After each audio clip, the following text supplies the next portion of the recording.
get her session. Do you want us to have the witness just get on the stand? Yes, please. Yes, please. What's that? It wouldn't show up on that sheet. Because that sheet only tracks the temple ties. If there's something nearby, they would not show us in Well, I mean, how it was described yesterday by Jessica was they would still be, she's the only one who says that. All right. She's the only one. She's the only one out of the 18 members. Ms. Elise, about how much more do you have with Ms. Brown? Just a kind of summary list of questions. Okay?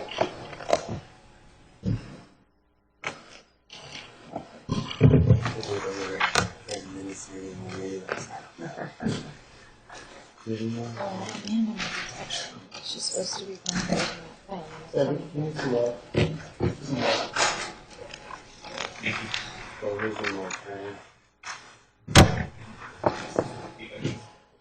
Thank you. Data list of exhibits. Very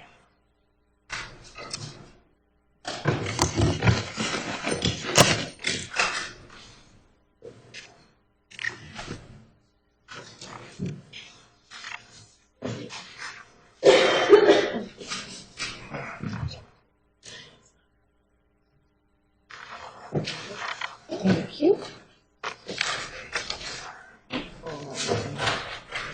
Oh, thank you. Thank you.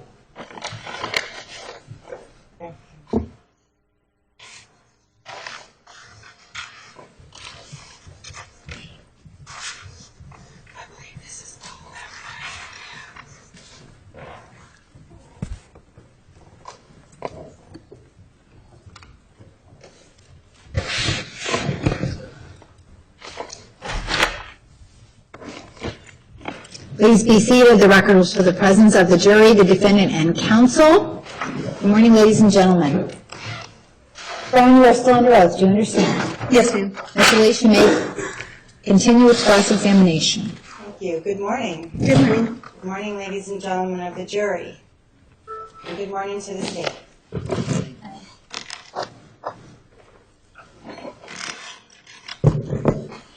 So I'm just going to do a short summary of kind of the key ideas that matter in terms of our case with the state.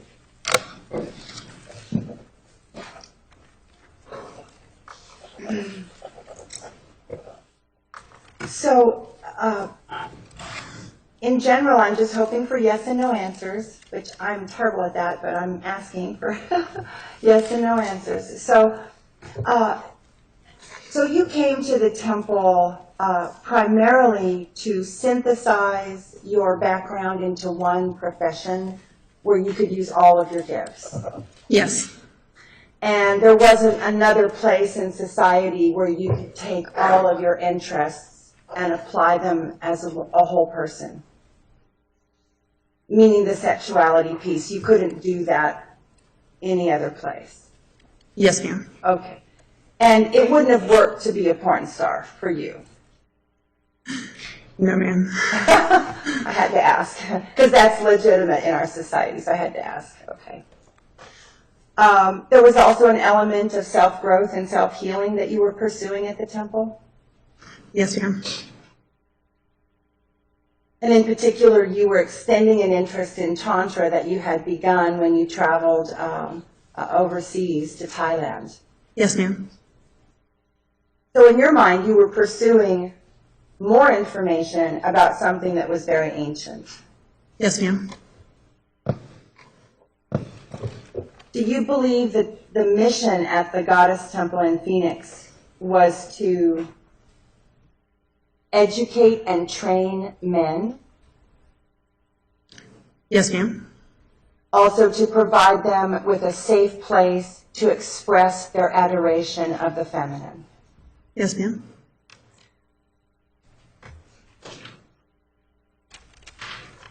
The state has characterized me as encouraging the women into a life of prostitution.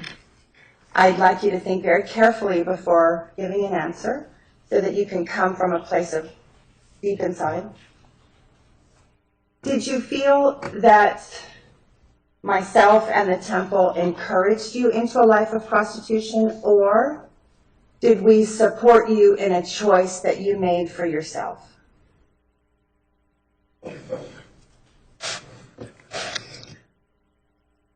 Can you ask the question again? Okay.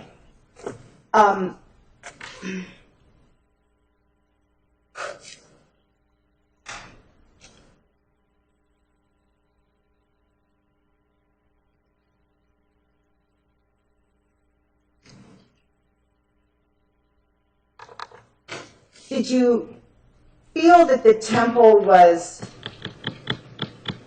ever pursuing you to be in the building because we needed you to be there? Objection calls for speculation. Sustained.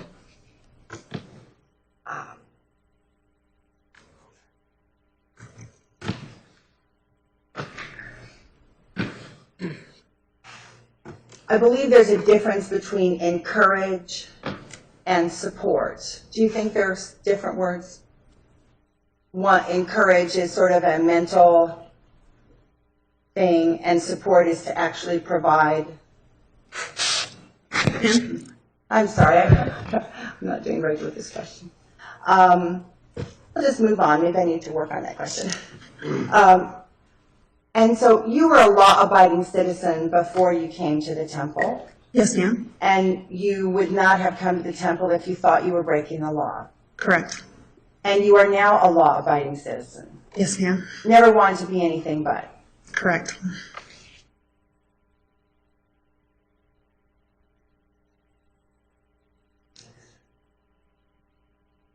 Is there anything, how do you feel in this moment that your sincere religious practice was considered not sacred under the law? Objection, relevance. Approach, please.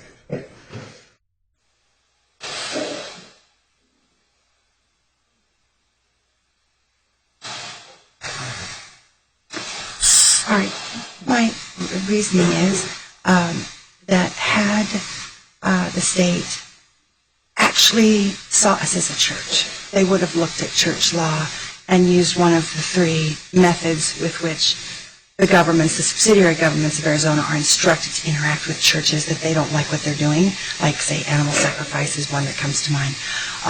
When they don't like what a church is doing, there's very specific things they're supposed to do. Because they didn't see what we were doing as sacred, and Mr. Montgomery said, this is no more church than Cuba is Fantasy Island, I believe that the phrase sacred is central to what's happening, because all of their people have witnessed they don't know what sacred means, they don't use it on the job, which of course is why there's a separation of church and state. What is your question? Repeat your question.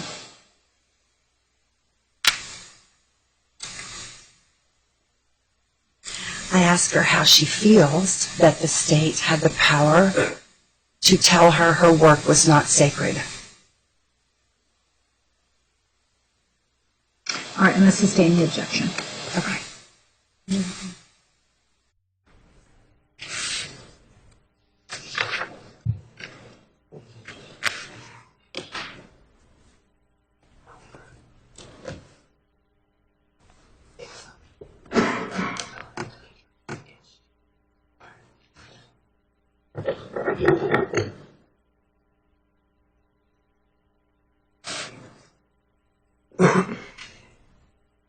Okay. Do you believe in the work that you were doing at the temple that one of the key ideas was to transform separateness into connection of some sort? Someone's alone and then they feel connected. Yes, ma'am.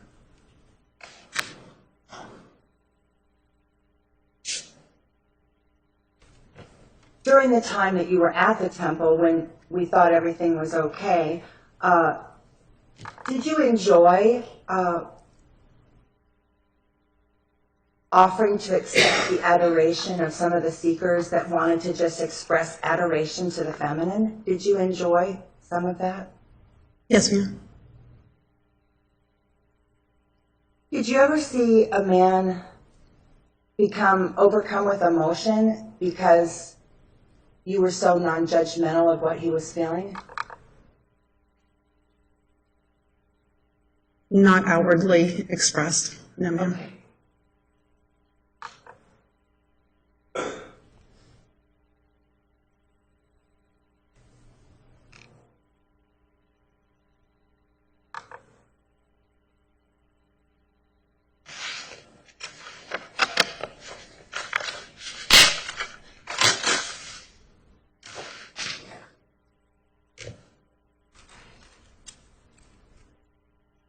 So the entire case kind of rests on the word fee and donation in my mind. And so I'd like to just return to the concept of how money was handled just for a moment.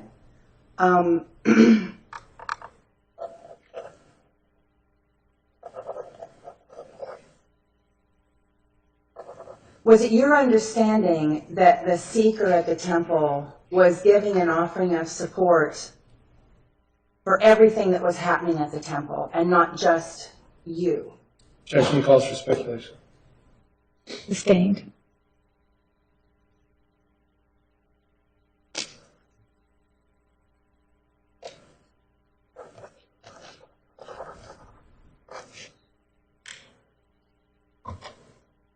Did you feel when people gave their offering of support at the end of your time together that they were actually honoring you back they were giving a sense of appreciation, honor for the work that you had just done for them? Was it sort of like did you feel it was an appreciation for what had happened? Or was it like, I'm sorry, I guess it's all speculation. Okay.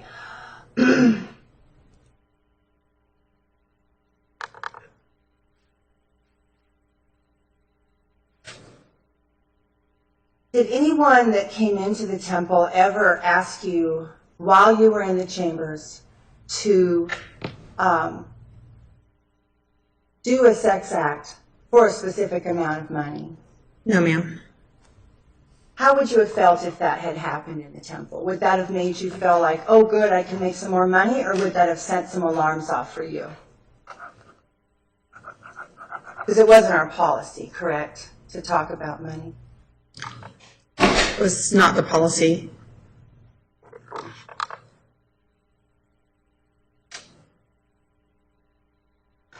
Would that have made you feel like he didn't understand what was happening if he offered you money for sex in the chamber? Based on the instructions, the seeker form, the website, that maybe he missed something somewhere?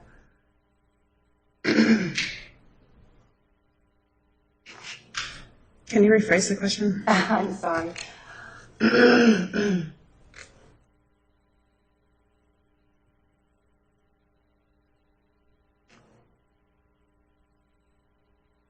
Isn't it true that whenever you went back to your chamber to see if the seeker had left a donation, that in your mind there was a chance that there wouldn't be some money there? Objection, that's the answer, Your Honor. Overruled. Giving answer. Can you say one more time? I I'm so will. sorry. Was it part of your experience when you were healing at the temple that every time you went back to your chamber to see if the seeker had left a donation, that there was just a little bit of a, oh, good feeling if he left, because you knew there was a possibility you wouldn't find money? I knew there was a possibility that a donation would not be left. So there was a sense of relief when there was a donation. Like, oh, good, they did leave a donation. Yes, ma'am. Okay. And the sense of relief came because there was a possibility that there wouldn't be money. Yes, ma'am. As we talked about before, that it was possible for someone to come, have a seeker have a healing, and then not leave anything. And that definitely happened, that you saw it firsthand in the temple. I didn't see it firsthand, but I heard that had happened. Other women came out of chamber and said, oh, he didn't leave a donation. Yes, ma'am.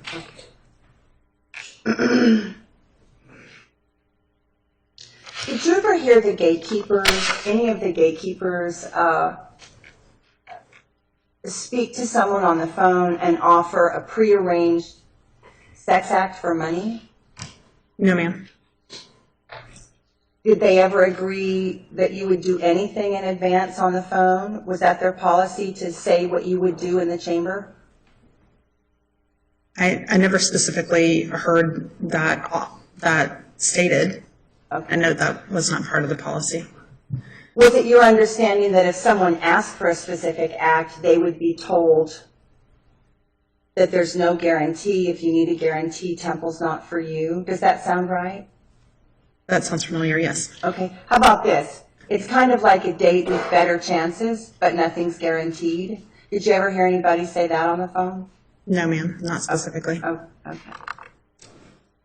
Isn't it true that the temple had to use common language to meet people where they were, and then we would begin to introduce the new concepts? Yes, ma'am. Did you intend to break the law while you were participating at the temple? No, ma'am. Did you believe, based on the information given and based on my understanding of the Constitution, that the church was protected? Yes, ma'am.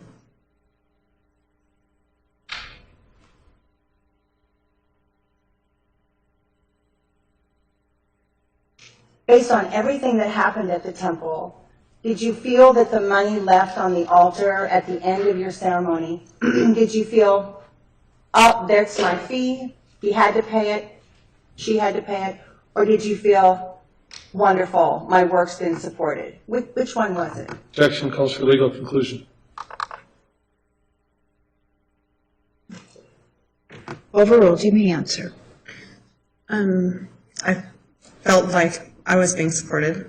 Okay.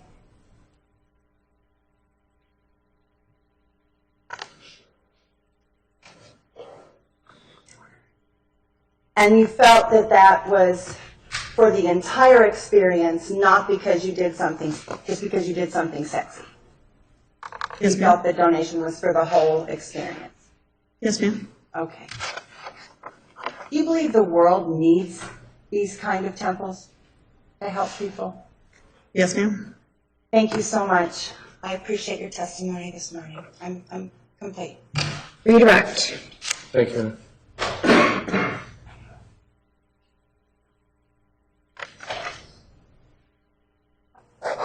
Sandra, would you agree that you have no idea specifically what each one of the seekers who would come and see you was thinking, what was in their mind? Correct. Okay.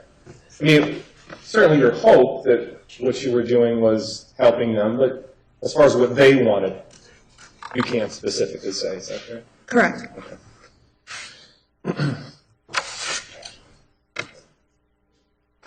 I wanted to take a brief step back and ask you what your process was in becoming a massage therapist prior to coming to the temple. I studied for a year, a 1,000-hour massage therapy program. And as a part of that program, you have to do practice massages and that sort of thing? Yes, sir. We had practical built into our program. And when Ms. Elisa was questioning you, there were a number of emails, some of them in which you specifically expressed an interest in becoming a bikini. Is that right? Yes, sir. What's a bikini again? My understanding of a dakini is a master of tantric theory and practice. Okay. Was it your understanding that in coming to work at the temple, that was something that you could learn how to become a bikini? Yes, sir. Once you started the temple, did you see a program that allowed you to become a bikini? No, sir, not a specific program. Okay.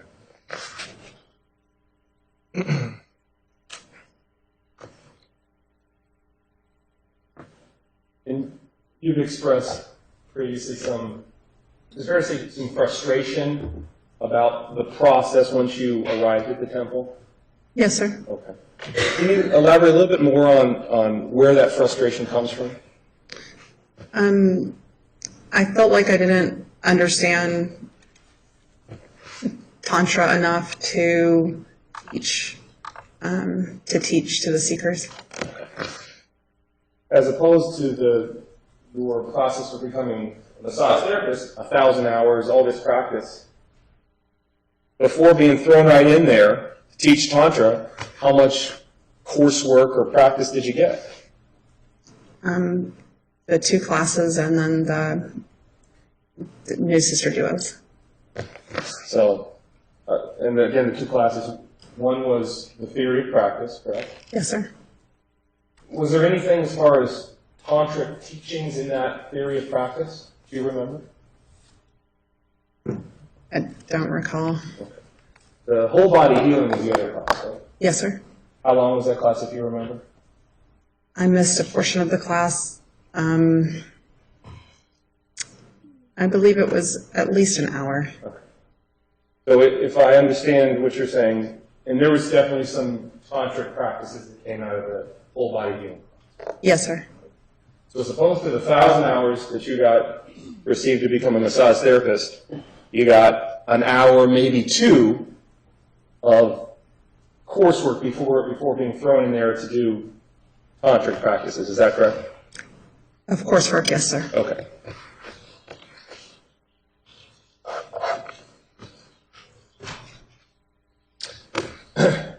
Now, Sandra, do you remember when you were first hired at the temple filling out some paperwork, either with Janet or with Gabby? Yes, sir.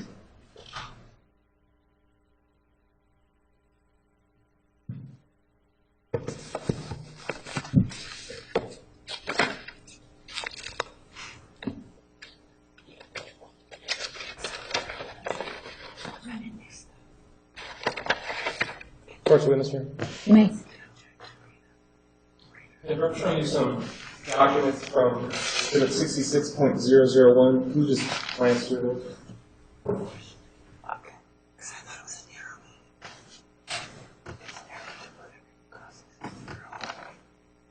Yes, sir.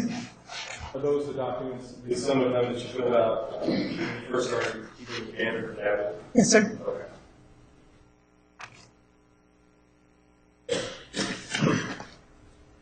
Do you remember discussing again with either, was it Janet or Gabby? Do you remember? I believe it was Janet. Do you remember discussing with Janet mutuality levels and what that meant? Yes, sir. Okay. What was your understanding of what that meant as far as your mutuality level? What I was comfortable with, Chambers. In terms of what you'd be okay with doing with the secret routine, is that right? Yes, sir.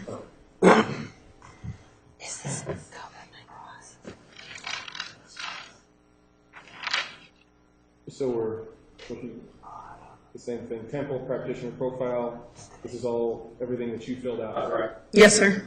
And I think you indicated initially, at the beginning, you were kind of given the name Zena, and then that changed. Yes, sir. You see here, on this particular page, where it says mutuality, there's a 1 to 5 scale. Yes, sir. Okay, and you filled out the 3. Did you have an understanding of what that meant?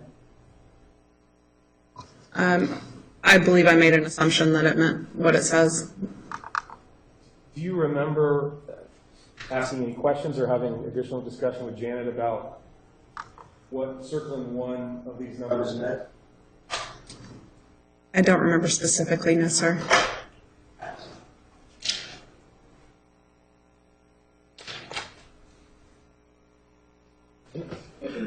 Am I correct in saying all these documents were filled out before you did any of the new sister duos, kind of at the beginning with your experience in the temple? I believe so. Okay.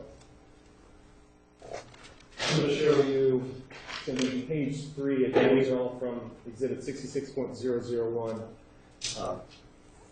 Is your handwriting down here? Yes, sir. Okay. Now, at the top of this page references whole body healing, and ultimately you took a whole body healing class from Tracy, correct? Yes, sir.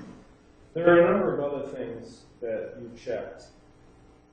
You weren't familiar with the language of the temple before starting, correct? No, sir. Okay. Did you ask Janet to elaborate on what some of these things meant before checking them? Most likely, but I don't remember specifically what we discussed. Now, you agree with last week you talked about specifically the goddess worship section. Yes, sir. I think Ms. Elise characterized that as adoration of the goddess, something along those lines. Is that right? Yes, sir.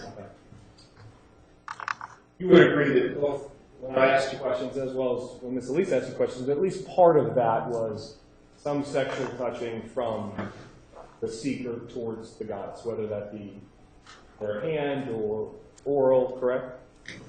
I believe that it could be those things, yes, sir. In your experience, that was at least part of it, correct? In my one experience where they asked for goddess worship, yes, sir.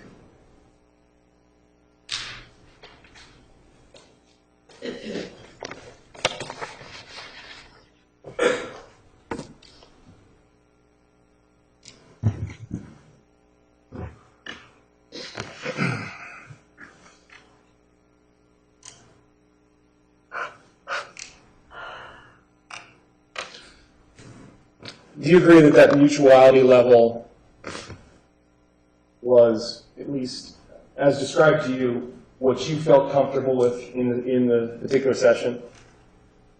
What's the question? I'm sorry. You circled a 3 in the mutuality level, correct? Okay. Was your understanding of what those numbers meant connected to what you felt comfortable with in a session with a seeker? Yes, sir. Okay. I think you've said, both in my questioning and with Ms. Elise, that if there was something you didn't feel comfortable doing, you would go and tell the gatekeeper, correct? Yes, sir. All right. And there was a specific example where that happened, where you didn't feel comfortable and you went and got the gatekeeper, correct? Yes, sir. In the session specifically, yes, sir. Something that you didn't feel comfortable doing, so you went and spoke with the gatekeeper, is that right? In that particular situation, it was a little bit different because the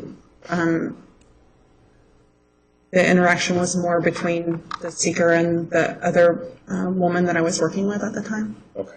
And just to refresh the jury's memory, we're talking about the duo with Aphrodite, is that Yes, right? sir. While you weren't directly having the interaction, you did witness the interaction between Aphrodite and the seeker, correct? Yes, sir. This particular man had wanted sacred union or sexual intercourse, correct? Yes, sir. And in that situation, the gatekeeper went, additional time was added, correct? Yes, sir. And then ultimately, Aphrodite did a sacred union or sexual intercourse, correct? Yes, sir. Okay.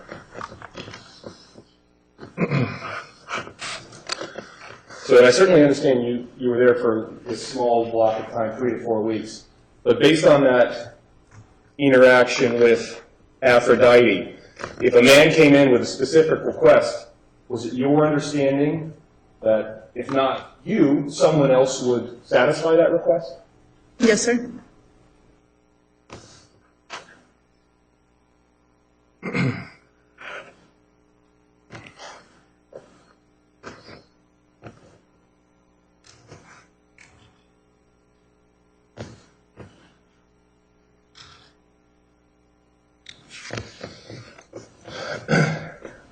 Now, there was a question from Ms. Elise about encouragement versus support. Let me ask you this. In the conversations or the email that you had with Ms. Elise and then as well as Janet, and then ultimately when you got there, was there any discussion of this is a safe place to be, safe for the women? Yes, sir. Okay. Was there a discussion both in the email contact that you had and then when you had met with Janet and ultimately met with Tracy that you could make pretty good money in being at the temple? I don't specifically remember that in the emails. I vaguely remember discussing the money with Janet in person. You said last week, at least the money, potential money that you could make was a factor. Yes, sir. Okay. Certainly, the promise of becoming a Dakini or learning the tantric arts, that was one of the things that brought you to the temple. Would you agree? Yes, sir.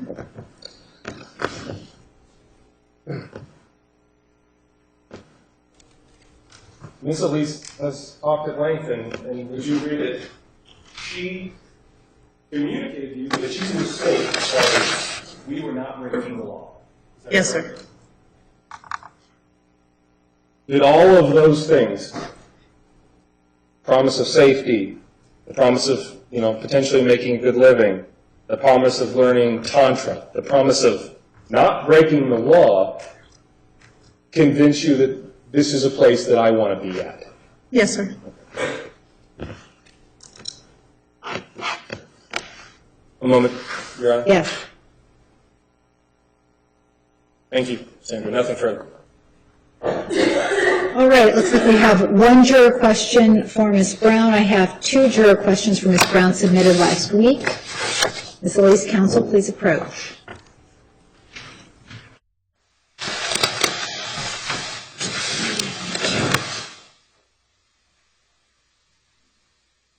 All right, juror questions 27, 28, and 31. Need a motion.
She didn't have health issues with her. Right, but when I wanted to ask her, and ask it in the context when I could ask, I wasn't allowed to because you said it was speculation. So here's the same question from the jury, and again, it's speculation. It's the same question. Absolutely. Okay, so, are there any objections to these questions? Let's make sure she's saying.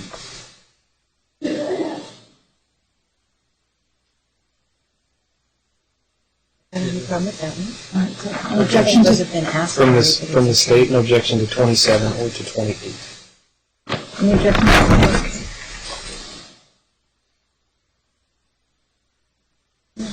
Okay. This one, Your Honor, is the one I tried to ask, and they said it wasn't relevant, and you sustained it. So I Okay. feel like the jury's asking it again, but I won't be able to. You can follow up. Yeah. So are you objecting? I haven't looked at the question, so let me, If I can follow up, I think it's okay. so you don't object to 31? No, that's okay. Okay. That turns out But you can, that's- but you can follow up. No Any If I can objections? follow up, it's fine, thank you. Okay. All right, the jurors have some questions for you. During any of your sessions, you did solo or duo, did the seekers ever ask for any teaching or explanation about any of the aspects of the temple, what it taught or what it stood for?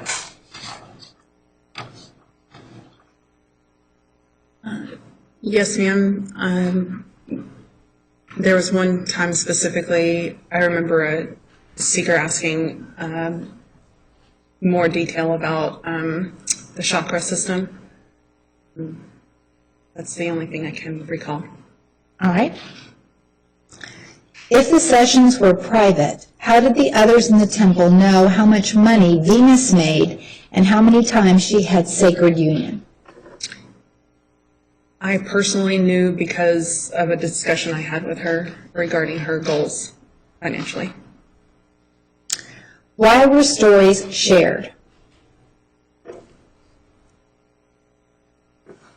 I believe it was just, it was like we had a community there, and so it was just like talking with friends. Was it ever discussed among yourselves how much money you made in a day or a week? Yes, ma'am. Why would it matter so much if the seeker did not leave a donation?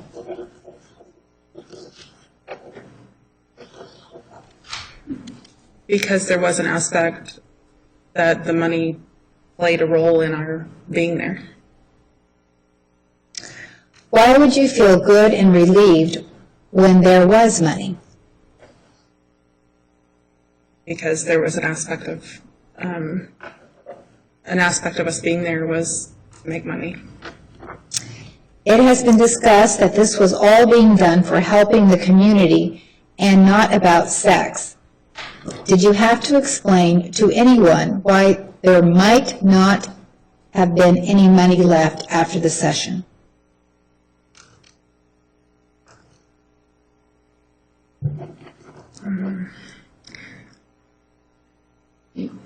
I don't understand if they're asking if I needed to explain to a seeker why it was important, or Did you have to explain to anyone why there might not have been any money left after the session? I don't remember a specific incident where I needed to explain that, no, ma'am. Follow up from the state. You never had to explain to anyone because in your experience, money was always left. Is that right? Yes, sir. Okay. Despite the fact that at least there was this idea that what happened in the session was private, there would be discussion about money between the various practitioners, correct? Yes, sir. Okay. Is it fair to say that many of them were there, it was their sole source of income in terms of the money that the seekers left, correct? Yes, sir. Other than, I think you said, an occasional massage job on the side, that was your sole source of income, correct? Yes, sir, at the time. So again, at the time, if none of the sessions resulted in seekers leaving money, you wouldn't be able to pay your bills, correct? That's correct. You were not getting any money, then the temple is not getting any money, correct? That's correct. Was it your understanding that the temple relied on the money the seekers left to keep the lights on, to buy the oils, to do all those sorts of things? Yes, sir.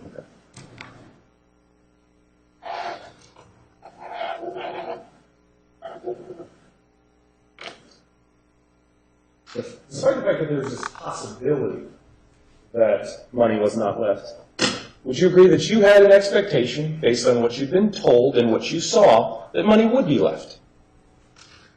My understanding was that the majority of the time money would be left. Okay. You mentioned one specific time that you remember a seeker wanting to know about the chakras. How often did that happen in your experience? Only the one time. Okay. So, other than that, every other time it would just be you talking to the seeker and then ultimately, I think as you said, some sex act during the session, correct? Yes, sir. Thank you. Nothing further. Ms. Elise, follow up. Thank you. So the seekers may not have asked about chakras, but you gave information based on how they presented. You did give teachings even if they weren't asking for them. Yes, ma'am.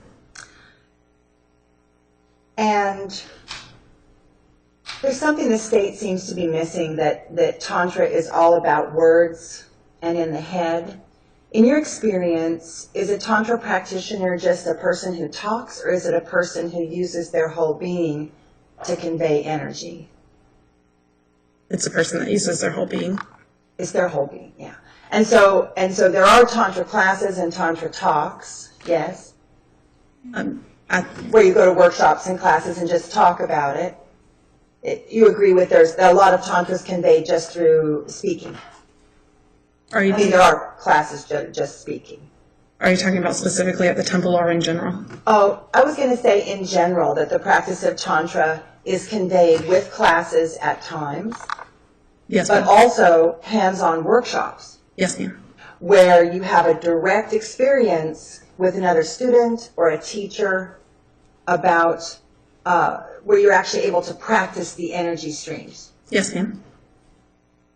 Do the energy streams flow whether you know what's going on or not? My understanding is yes. And when a person brings their conscious awareness to that energy stream, you can direct it in new ways. Is that your understanding of conscious energy practice? We can learn to direct our energy? Yes, ma'am. Okay.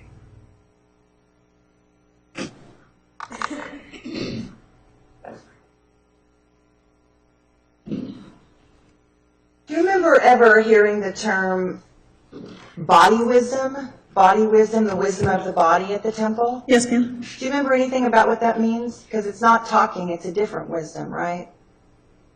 Yes, ma'am. Do you remember anything about body wisdom? The wisdom in the body? I don't remember speaking specifically about it, but my understanding of body wisdom is just a consciousness within your own body. That you can trust your body, Yes, ma'am. and your body can communicate to you if you listen. Yes, ma'am. Wasn't relaxation of the vessel a big part of what we were doing? Like really letting someone just let go of everything in the vessel, the physical body? Would you agree that relaxation was another big benefit that we offered? Yes, ma'am. And we talked about loving touch was a big part of what we were offering. So touch was a big deal at Temple. Yes, ma'am. Would you agree that hugs and touching and loving touch was as big of a deal as the teachings, the word teachings? We place a lot of emphasis on touch. Do you agree? Yes, ma'am. And a lot of emphasis on conveying loving touch ourselves. Yes, ma'am.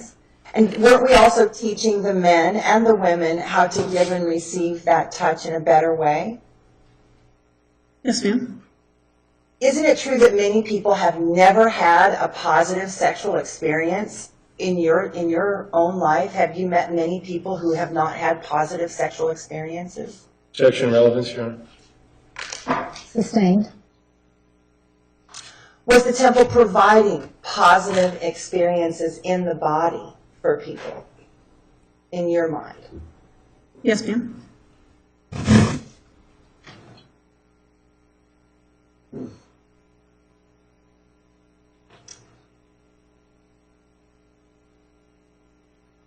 You had not been in Temple long enough to know about the Right Livelihood program, of how we manage our legality, our money, how we interface with the world. You hadn't gotten to that part of the training. No, ma'am. Okay. Do you remember hearing about the Right Livelihood classes? No, ma'am. Theory of practice and whole body healing were 2 of the 6 components. Does that even ring a bell?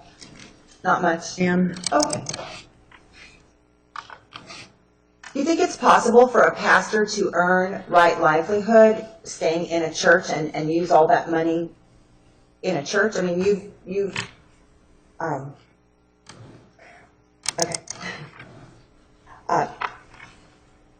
Do you agree that every church you've ever interacted with was receiving donations from believers? Yes, ma'am. And they had to receive those donations to build a building or offer programs? Yes, ma'am. Okay.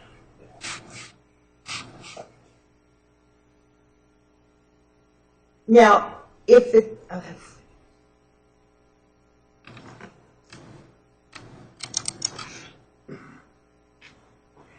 You mentioned that if someone was in a chamber and they weren't, there wasn't a match, and the state said someone in the temple would satisfy that request.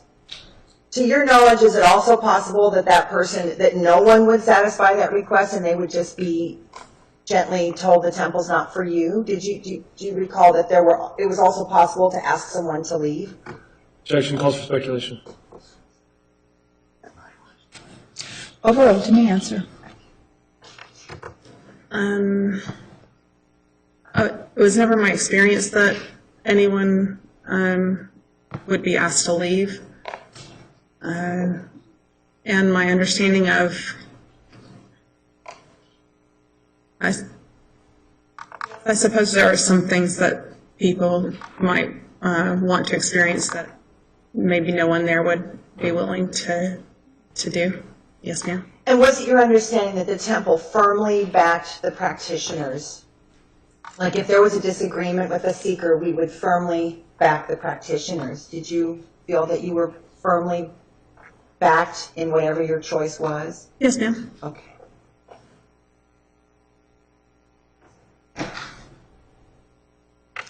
When we're doing an authentic energy practice, is it possible to, in advance, to say, I'm going to do this in advance, and then act it out? Is that authentic, or do you need to be in the moment and see what happens? Objection outside the scope, Your Honor. Sustained. Oh.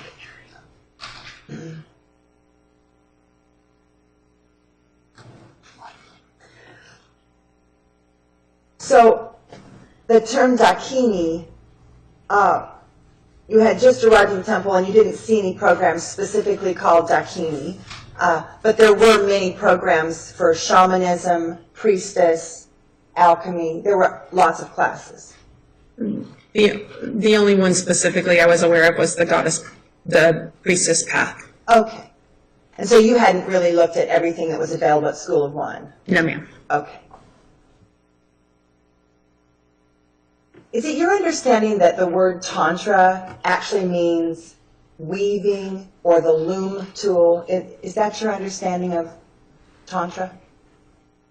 Yes, ma'am. A weaving of energy. The weaving of energy.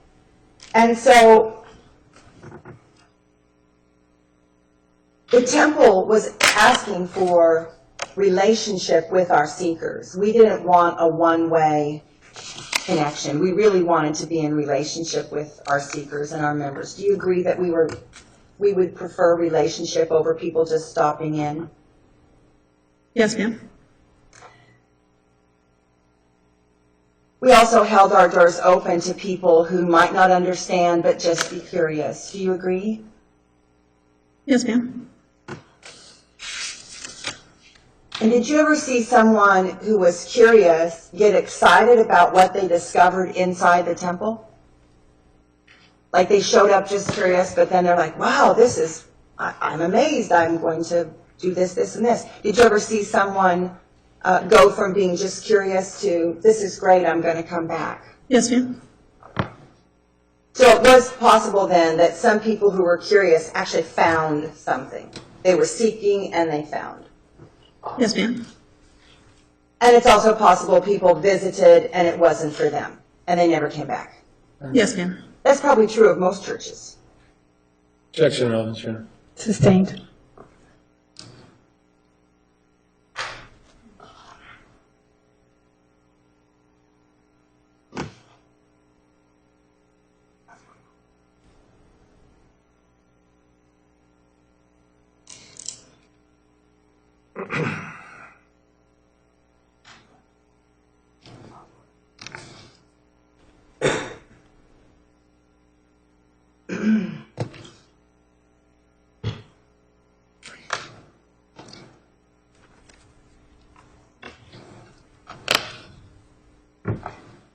Just for a point of clarification, when people in temple community were maybe talking about something that happened in a ceremony, was it the norm to talk about which seeker you did this or that with, or which seeker said that, or was it more just this happened and it was more of an anonymous conversation when it was happening?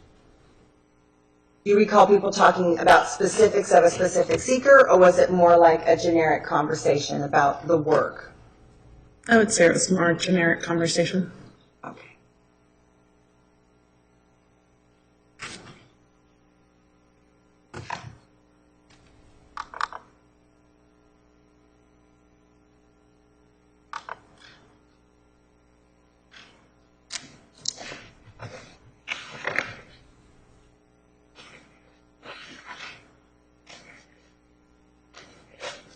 the state is making a big deal that money was left to support this work. If there was a way to do this work, say with a salary, like let's say you were in a church that you got a salary, and you could keep your phone and all the bills were paid, then in that matter, you would joyfully do the work if your bills were paid in some way? Yes, ma'am. You couldn't do the work without some sort of tangible support. Is that correct? Correct. Okay. And the temple couldn't open without tangible support, meaning actual donations to pay the rent. Yes, ma'am. Okay.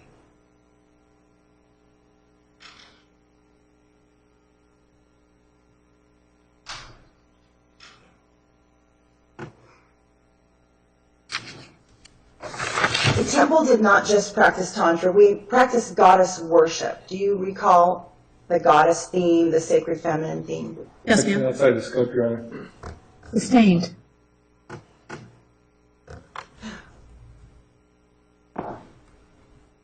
Tantra was not the only religion practiced at the Phoenix Goddess Temple? No, ma'am. You don't remember? Okay.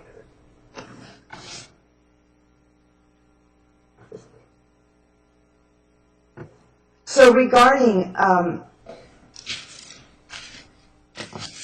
the level of training that you did or did not receive, isn't it true that you came to this work with quite a bit of background in various modalities? Objection outside the scope. Can you approach, Your Honor? Sustained. Can we approach, please? You may.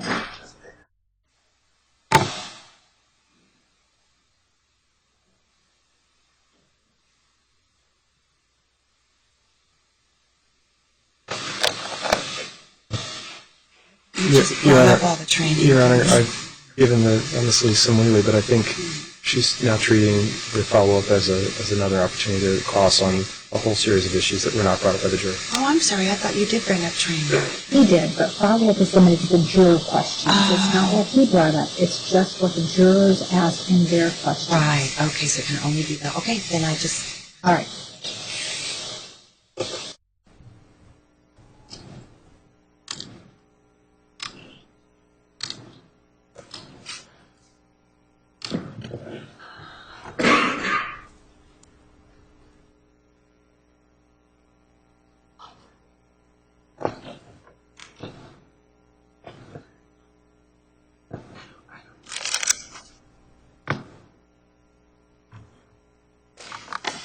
I guess I don't know enough.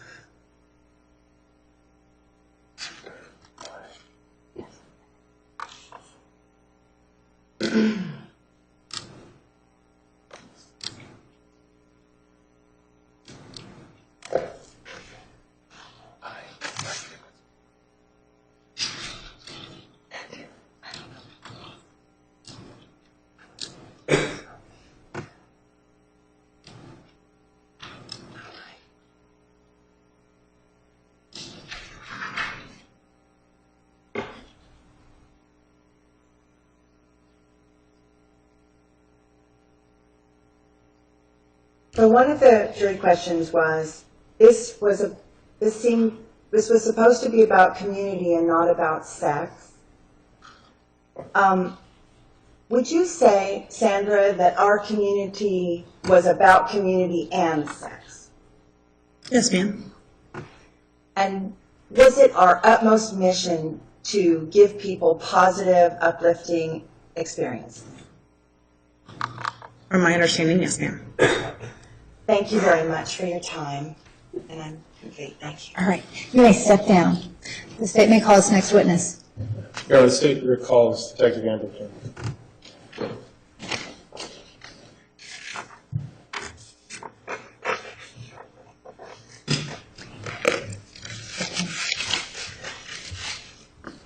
Detective, you are still under oath. Do you understand? Yes, I do.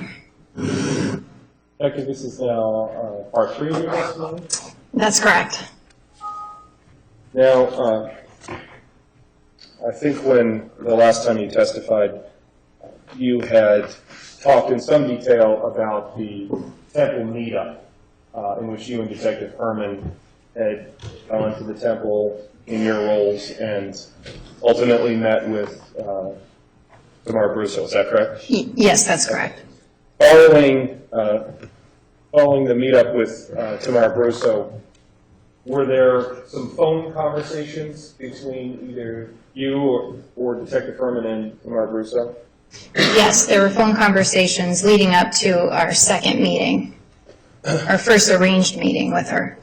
Were you able to determine, based on those phone calls, what Tamara Brusso's position was in the temple?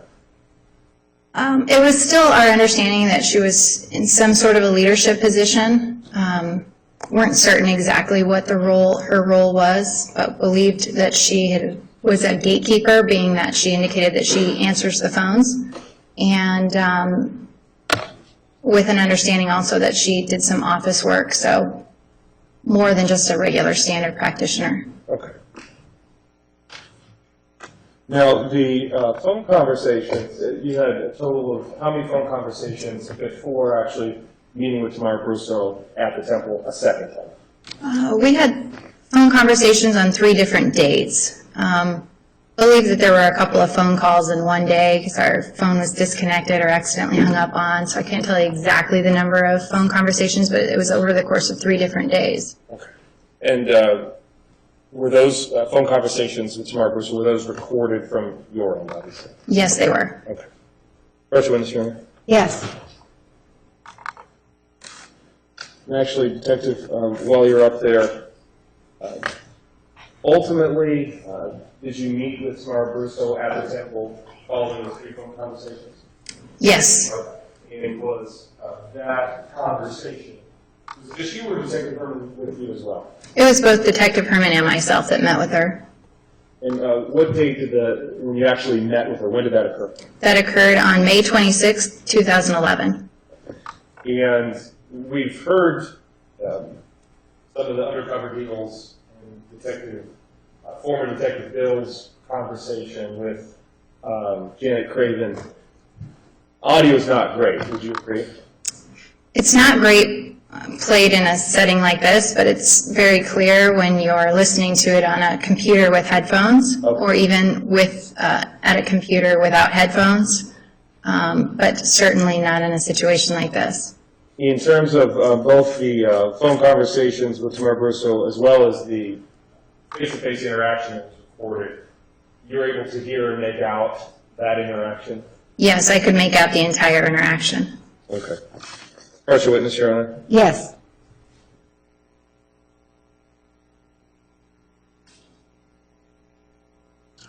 I strongly object because she's dead, but I don't think I have any power to stop. I there's no,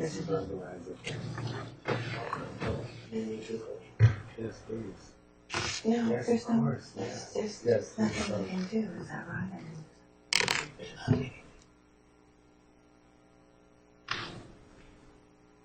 I did. I guess we'll. All right.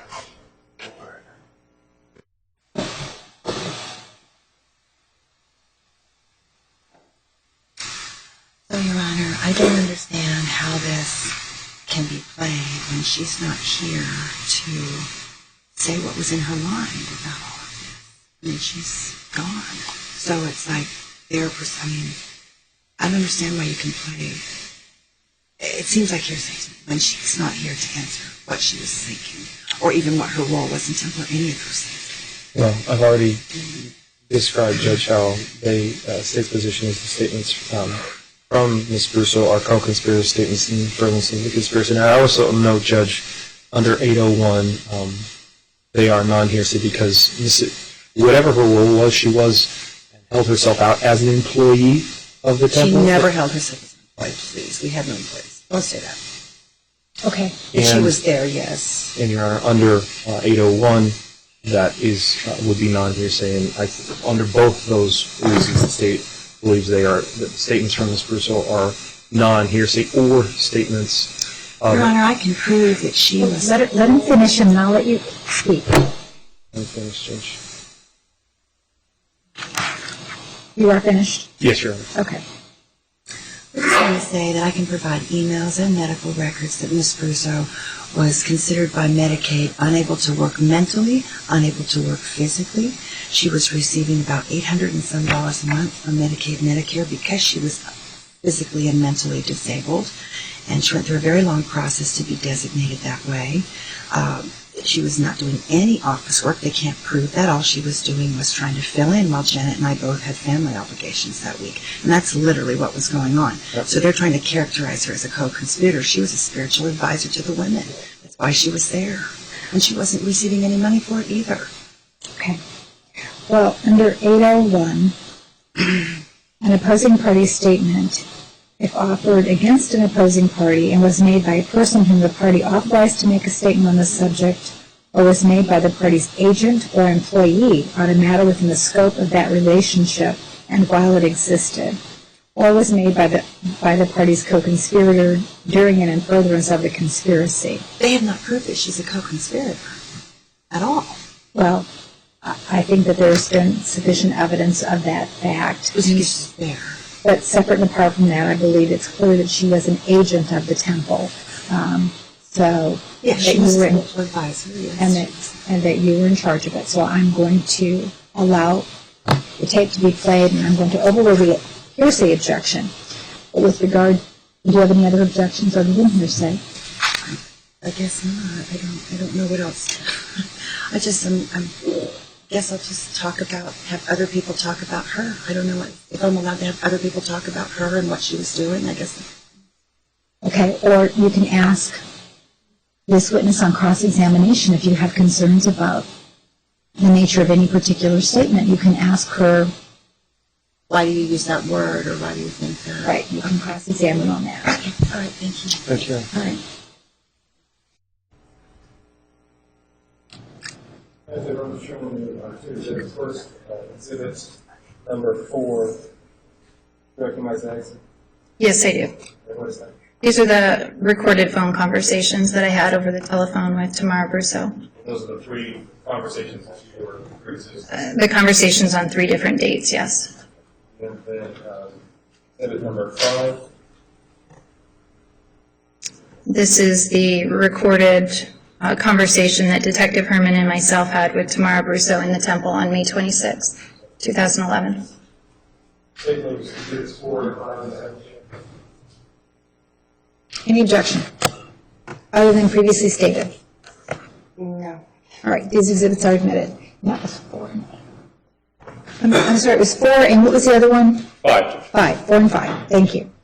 Your Honor, at this time, the state was asked to play state's exhibit number 4, which is the 3 conversations. You may do so.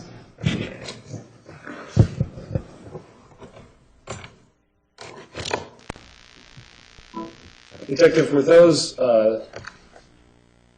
conversations initiated by you, meaning did you call the temple, or how did they get there? Yes, I contacted the temple. All 3 of the recordings that we're about to hear reflect you calling the temple as opposed to a message back from Tamara Brusso? Yes, I believe so. And we're about to play it, but what was your intention, just so the jury understands, what were you trying to do in these 3 phone conversations? I recorded the conversations because I wanted to see, one, how the phones were answered at the Phoenix Goddess Temple, by whom. It was a standard phone number that I was calling, the Phoenix Goddess Temple's phone number, on at least a couple of the phone conversations. I believe on one occasion I contacted her directly on her cell phone, but I was just interested in determining how the phones were answered and by whom in the temple. Detective, in your experience, why does that matter? Why is how a phone is answered potentially a valuable piece in your investigation? I just wanted to determine if they were using their name while answering, if there was anything I could glean from it, if I was put on hold, if I was transferred, just general information regarding the investigation. We're going to play exhibit number 4 now.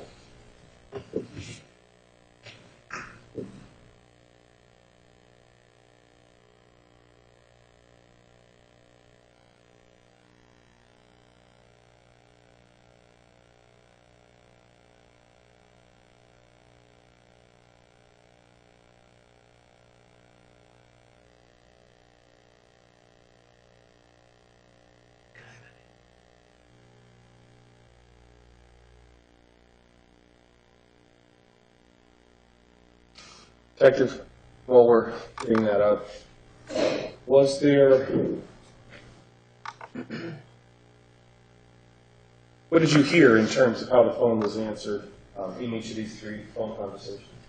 The phone was answered, I believe, good morning or good afternoon, but there was no mention of Phoenix Goddess Temple or School of One or anything like that. It was just a simple good morning or good afternoon, which at the time did strike me as a bit odd. This is Detective Amber Campbell, detective with the Vice Unit, badge number 7828. Today's date is May 18th. It is currently 14:51 hours. I will be making a phone call to the Phoenix Goddess Temple. Their phone number is 602-956-0600.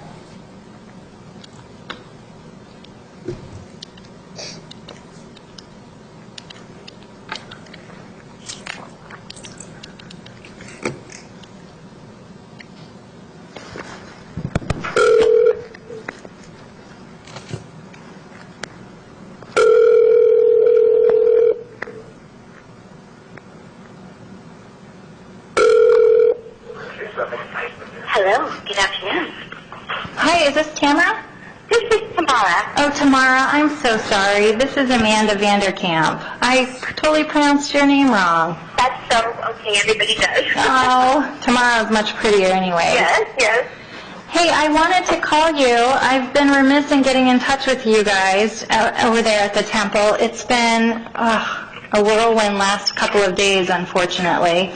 Both Amanda and I had planned to contact you earlier in the week, and unfortunately she had a family emergency out in California. Her grandma's not doing well, and they actually didn't expect her to make it through the weekend, but she's in hospice and she's still hanging on. So, Oh, no.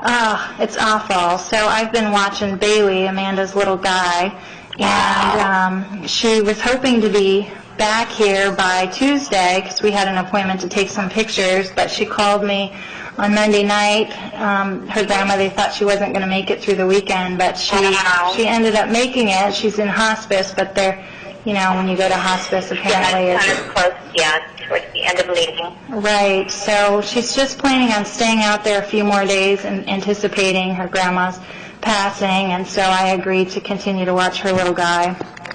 Oh, what a blessing you are to have around for her. Yeah, It's always the hardest, it is, and she doesn't have that many people close to her here that she trusts to watch Bailey, so I've been fortunate. She's entrusted me with him, and I probably would have taken him if she knew she was going to be out there that many days, but either way, I'm happy to have him, but it's kind of thrown a monkey wrench into our plan and meeting with you guys and getting over there and getting started. All right, so I'll just say that you cannot make it this Tuesday, right? Well, we were going to make it this past Tuesday, which was yesterday. So, yeah, so we don't have a meeting or anything scheduled. She hopes to be back within the next 2 days. She hasn't purchased any kind of return flight or anything. It's all kind of dependent on how her grandma does. But I'd like to, if you guys are available, I'd like to get something scheduled maybe for early next week where we could come in and meet with, I don't know who we're supposed to meet with. I know I got an email that was signed by Janet and another one by Tracy. Yes. So I don't know exactly who we're supposed to meet with, but we'd love to come in and meet with you guys and answer any questions you have, or I don't know what the process usually is like. Right. Well, there is a whole little process. Most of these ladies but I will be here with some other of my sisters so I can help go over that paperwork with you and, kind of go over some things with you. Okay. So what should I do? Should I just call you early next week and find out what your schedule looks like, and then Absolutely. And I'm around every day, so that's fine. Okay. So if I called you on Monday, would you be there and could tell me what your schedule looked like for the week? Yes, absolutely. And then I gave you my phone number as well, didn't I? Yeah, it was on the business card. It was. I know it started with a 2. I don't have it in front of me right now. No, as long as you have it. So yeah, you can call me either number, okay? And tomorrow, okay, so I could either call the temple number or call you directly. Yes. Perfect. All right? All right. Well, we'll be sending prayers and lighting candles. Well, thank you so much. I You're know welcome. she's going to appreciate it, and we'll definitely be in touch next. I'll call you on Monday. All right, perfect. Thank you. Have a you, great Dee. day. You too. Bye-bye.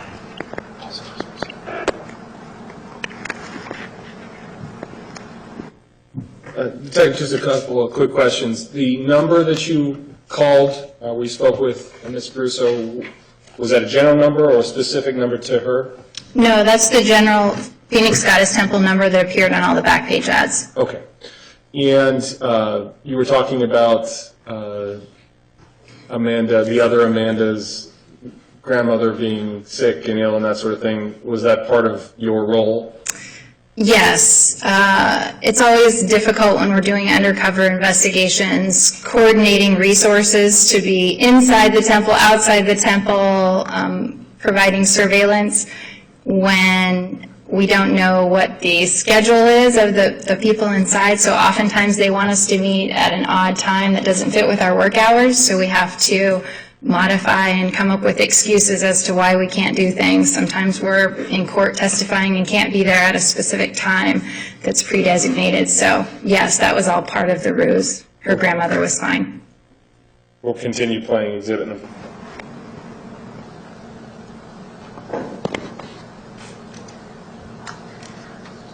All right, this is Detective Amber Campbell, 7828. That concludes my conversation with Tamara, one of the sisters at the temple who we previously met on May 6th. The time now is 14:56 hours. For me yesterday at 11 o'clock. Can you please tell them something? Oh, shit, they're so loud, yeah.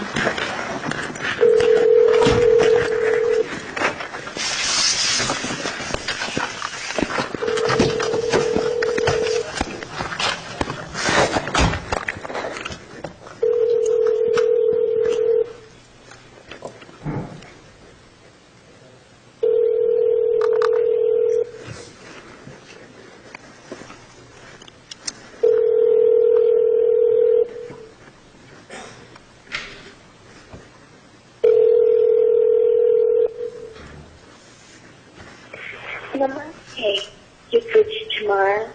I'm sorry I'm unavailable to reach your phone call right now, but I am interested in hearing what you have to say getting done. She's calling on the call waiting.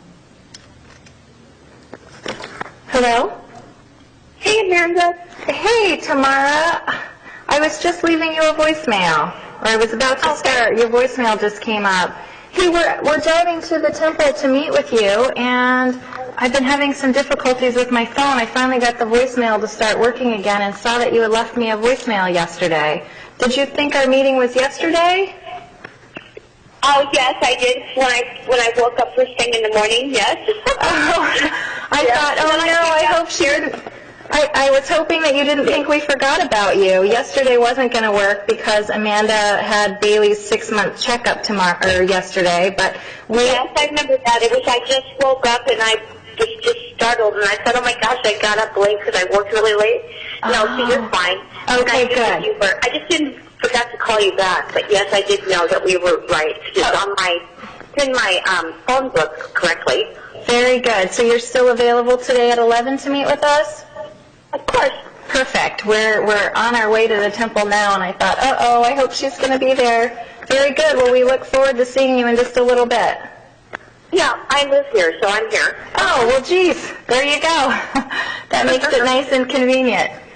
All right. I know. Well, we'll see you in just a little bit then. All right, bye-bye. Bye-bye.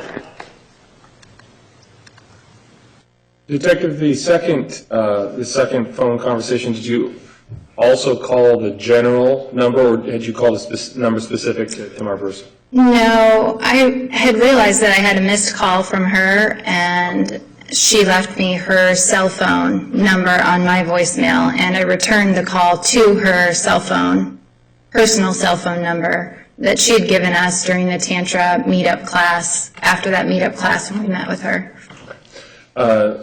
After the second conversation, did you and Detective Herman then go and meet at the Phoenix Goddess Temple? Yes, we did. Okay. Now, in terms of the, you've indicated that at least the recording of the meeting with Tamara Brusso, where was that recording device? I believe it was a device that was in a purse, so you can hear Detective Herman and I speaking clearly. It's the conversation from the other side of the table. We were sitting on a couch, and perpendicular to us was a desk where Tamara Brusso was sitting, and so she was a few feet away. Okay. And I think we'll try and play, when you resume your testimony, we'll try and play a portion of that. But describe the setup when you and Detective Herman arrived, and again, we're talking about May 26, 2011, at the Goddess Temple. We arranged to meet with Tamara Brusso at 11 o'clock in the morning, and we arrived. We entered through the main purple door entrance, the main entrance on the north side of the building. When we entered, there was nobody in the lobby, the reception area, so we kind of called out, "Hello, anybody here?" because we didn't see anybody walking around. And we saw a gentleman who we later learned to be Raw, or we knew him to be Raw from their website, and we asked him if Tamara was available because we were supposed to meet with him. And he said, "Hold on," and he went and retrieved Gabby, Marcella Saavedra, who's typically the gatekeeper, and she came out and met us and walked us back to the office where we ended up carrying on the conversation with Tamara. She provided us with a packet of information, and we sat in the lobby, we sat in that office on the couch for several minutes going through paperwork, waiting to speak with Tamara Brusso. Okay, just so we're clear, who provided you the packet of information? Gabby did, Okay. Marcella Saavedra. Any discussion of, had you communicated to Gabby that, hey, we are interested in the temple, potentially coming to work here? She knew about who we were prior to our arrival. There's another phone conversation where, that you didn't play, but where I'm calling for Tamara and speaking with Gabby, thinking that it was Tamara, and so we go back and forth. So she knew from that phone conversation who we were, and so when she first walked in to meet up with us, she said, Amanda, and as if she knew why we were there, what our intent was, and just immediately handed us the paperwork. Actually, thank you. I would like to play just the very beginning of the phone conversation with Gabby. And again, we're, for the record, playing portion of exhibit number 4.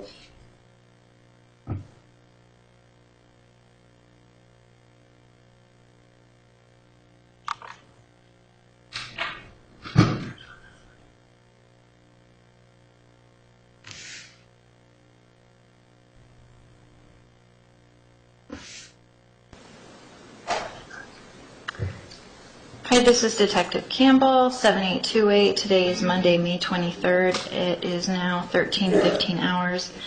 I will be contacting the Phoenix Goddess Temple at 602-956-0600.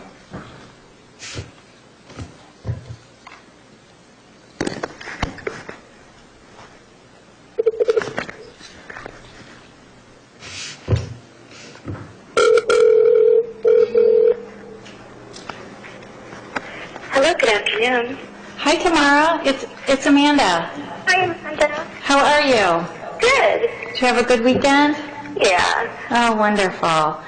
Hey, I wanted Was that Tamara that you spoke with? Or That one was Tamara, but our phone was disconnected a few minutes into that, or a few seconds into that conversation. When I called back, it ended up being Gabby that answered the phone, and that's where we had that awkward exchange about me thinking it was Tamara, and it was really Gabby. How did Gabby answer the phone? In the same fashion. Hello, good afternoon, or just simply good afternoon. Why was how Gabby and Tamara answered the phone significant to you as a part of your investigation? I was surprised by it at the time because they had a website that clearly said Phoenix Goddess Temple, and they were advertising on Backpage. And I just expected them to answer Phoenix Goddess Temple or hello Phoenix Goddess Temple or something to display their name. And I don't know why I thought they would do that, but I just thought they would, being that they were, so, you know, they had a website and they were advertising themselves as a temple or a church, or they were known as a temple or a church. As the investigator in this case, what did the fact that they didn't say, hello, the Phoenix Goddess Temple, mean to you? I just thought it was a bit odd, and I was trying to figure out, in my mind, I immediately thought, are they trying to hide something? And I later followed up and asked that question of the gatekeepers to figure out why. Okay.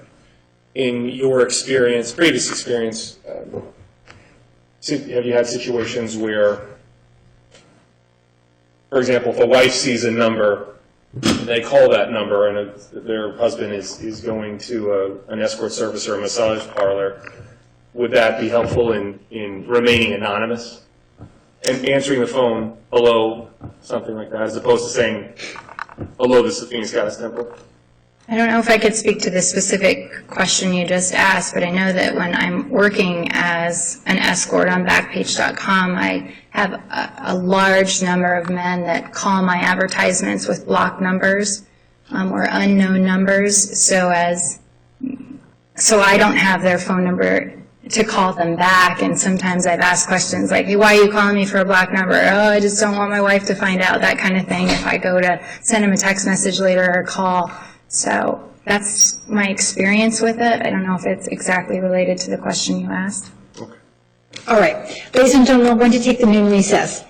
We have a morning...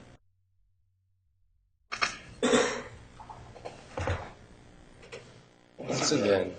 Mrs. Carrera can go ahead and come on up and take the stand. I agree.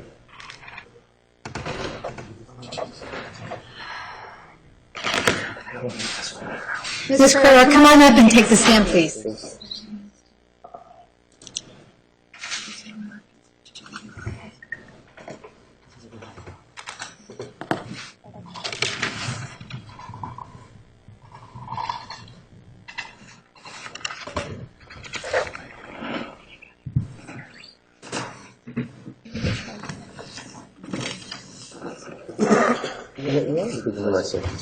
Welcome back. Good afternoon.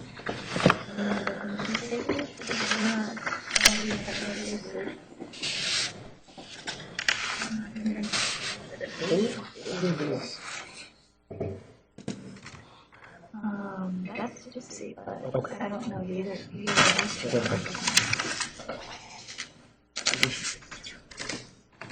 know what? That might be Rebecca. Is it?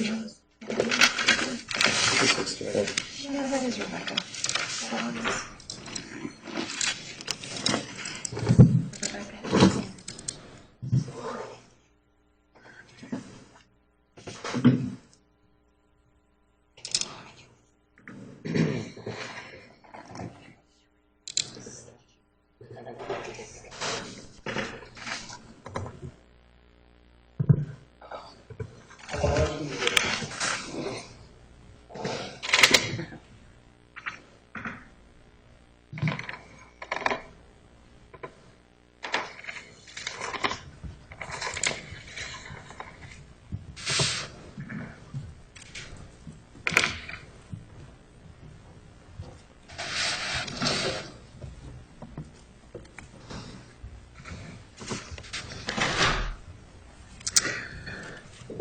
Be seated. The record will show the presence of the jury, the defendant, and all counsel.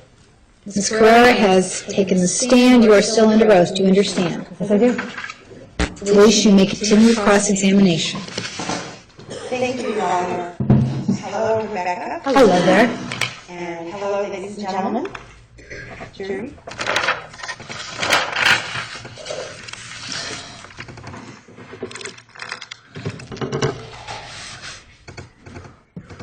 You just had a birthday. Yes. We're both Sagittarius. We used to celebrate that at Temple. There was a lot of Sagittarius women there, wasn't there? Yes, there was. Do you understand astrology to be a system of human energy as it relates to the planets? Yes. So we were just going to go back to the recording with the detective where you were accused of prostitution for selling a sex act. And we're going to go ahead and play that from the part where Detective Kenny enters because it's been 10 days. It's going to go back a couple minutes to start from the beginning, just to get in the flow. Exhibit number is this, Louise? Yes. Okay. I brought this is exhibit number 2. All right, you may proceed. Thank you. Publish.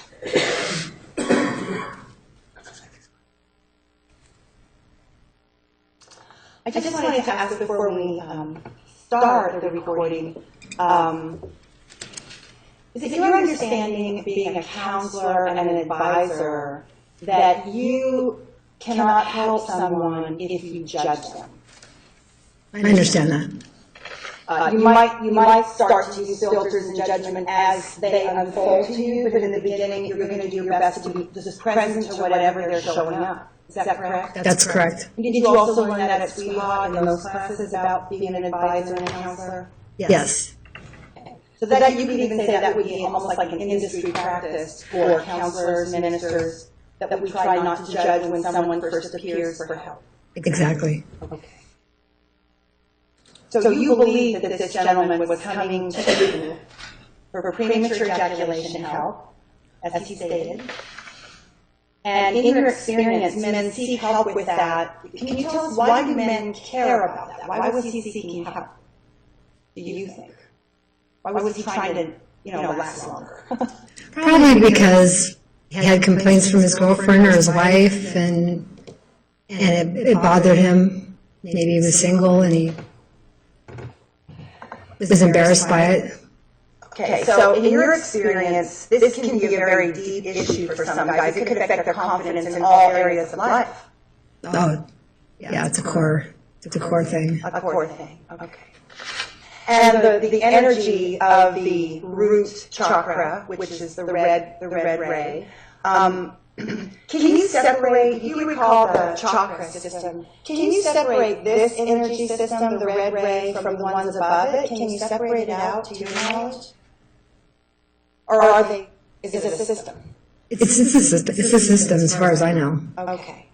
And we talked about this, that at Sweetheart, they might teach about the chakras, but they will not ever discuss nor handle any of the energy of the red ray. Correct. So you've got a very state-approved educational healing institution, which Sweetheart, I'm sure, is accredited by the state. It's a vocational school, isn't that correct? It's not a religious school, it's a vocational school. And even though they devote quite a bit of time to chakra teachings, they never ever go near the red ray. No. Okay. And that would be because of societal judgment, do you think? Exactly.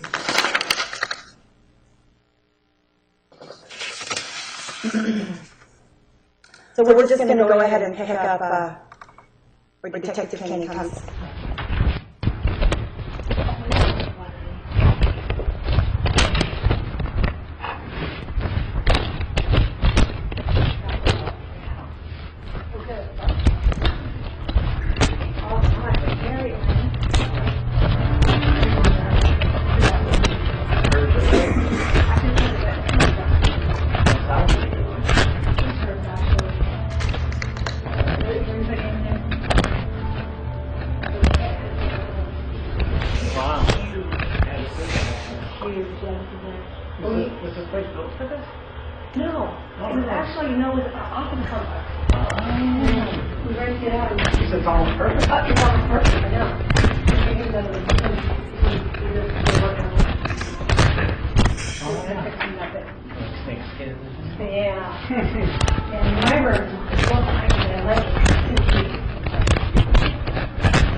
Yeah, it's a little small, but it's just infill. Yeah. I don't need a lot of things. Let's go ahead and sit down right there.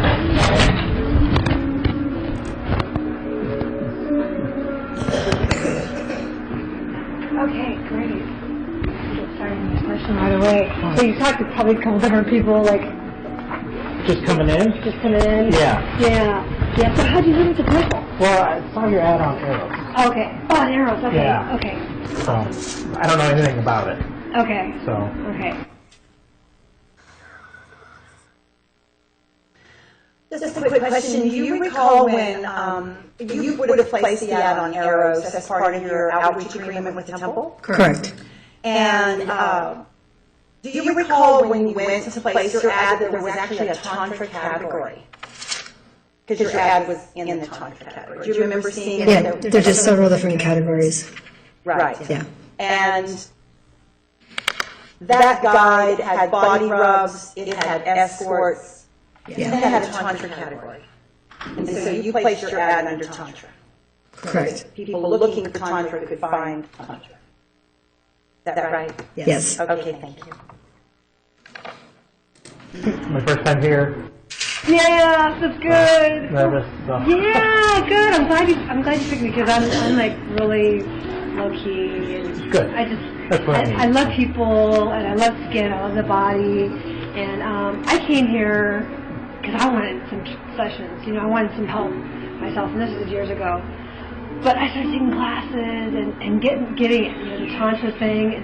So what is that? What is Well, Tantra, it's actually, there's different aspects of it, but it's actually blending like spirituality and sexuality.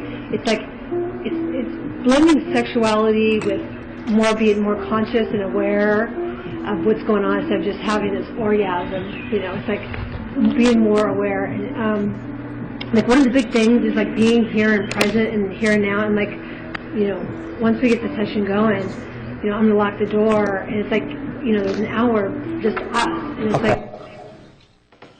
So I have a question. The state has sort of tried to convey that Tantra is something that you educate with words, and you would agree that there's some Tantra education with words. Yes, there is. Would you also agree that people who actually practice it move from the words into actually energy weaving? Correct. And energy is happening, but it's not happening by accident. The energy, they're doing very conscious things, sending and receiving energy. Yes. And when you were practicing with this gentleman, you would speak, but everything about your presence there, you were already beginning to send and receive energetically with him. Correct. Just from when he first walked in. Yes. And you were there really at the beginning of the Phoenix Goddess Temple.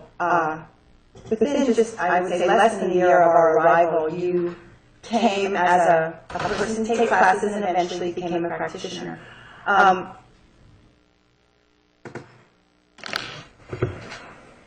Did you find the sexuality to be the main thing, or was the sexuality sort of the hidden treasure of what Tantra was? Did you feel like you were there for sex expression, or were you there to uncover the mystery of tantric sex?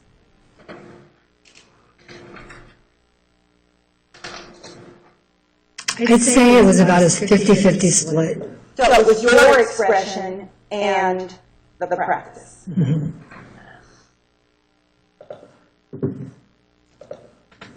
Were you genuine in that moment, really wanting to share what you knew with this gentleman? I was genuine in the moment. Nothing, whatever happened this morning doesn't matter, and whatever, as long as your phone's turned off, mine's off, nothing matters for an hour. Nothing. Not unless a bomb blew up, but nobody can get hold of it. So it's like, just turn off all the things, everything on the outside, turn it off, okay? So I'm still technically working, Okay. so I have to have my phone on, Oh, okay. just in case something happens. So how frequent was it for someone to come into the chamber for a healing and then want to leave their phone on? It's happened a couple of times. Just a couple times in A couple. a few hundred appointments? So it's pretty rare. Pretty rare. Would you say that someone who goes to get a healing and can't turn their phone off, they actually need a spiritual practice? Yeah, most definitely. Okay. You mentioned, I love skin on the body. And so what you're really, I don't want to think, you're speaking of the deep peace that comes from connecting one person to another, where touch actually makes the body calm down. Yes.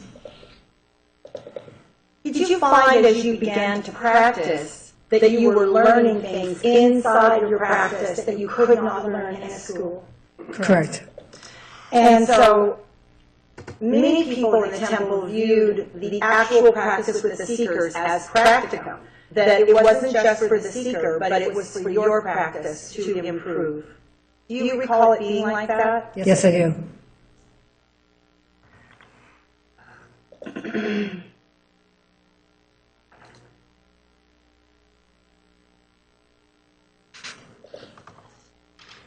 Happens when I get a call. Oh, wait. Okay, thank you. That's cool. So, do you recall that the temple had a concept called goddess time or temple time, also sometimes referred to as natural time? Do you remember that? And was that our effort to get people off the clock while they were in the temple? Yes. Do you recall that we had a policy that the clocks weren't supposed to show in the chambers? That we didn't have them like on the wall because they were tucked away where the practitioner could keep track? Correct. And we were doing our best to really unplug people and put them in a really special moment. Correct. Yes. Okay. That was disconnected from everything else. It's not really fair. Right now. Yeah, no, that's okay. This is only for you. I mean, Okay. this is for you. I've learned how to like tone it down and turn off my phone. So please, you have to have your phone. How late are you guys open till? Always? I'm usually at 10 o'clock. Oh, okay. It's like a night So maybe next.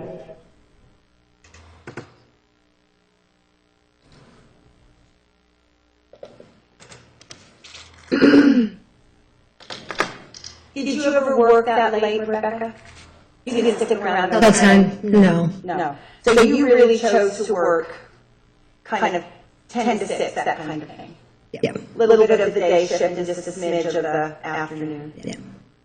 And even though the temple had set schedules that we wanted, like a day and an afternoon evening shift to schedule the rooms, isn't it also true that people could pretty much do what they wanted?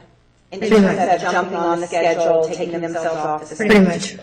And the thing about scheduling had to do with, if you were in a strong relationship with the temple, you got to have your room. Do you remember something like that? I do. And then that the people who were kind of coming and going and not necessarily in a strong relationship would take what rooms were left. Correct. So the temple was always filtering who was at what level and trying to get people to operate at a higher level. Yes. Okay, thank you.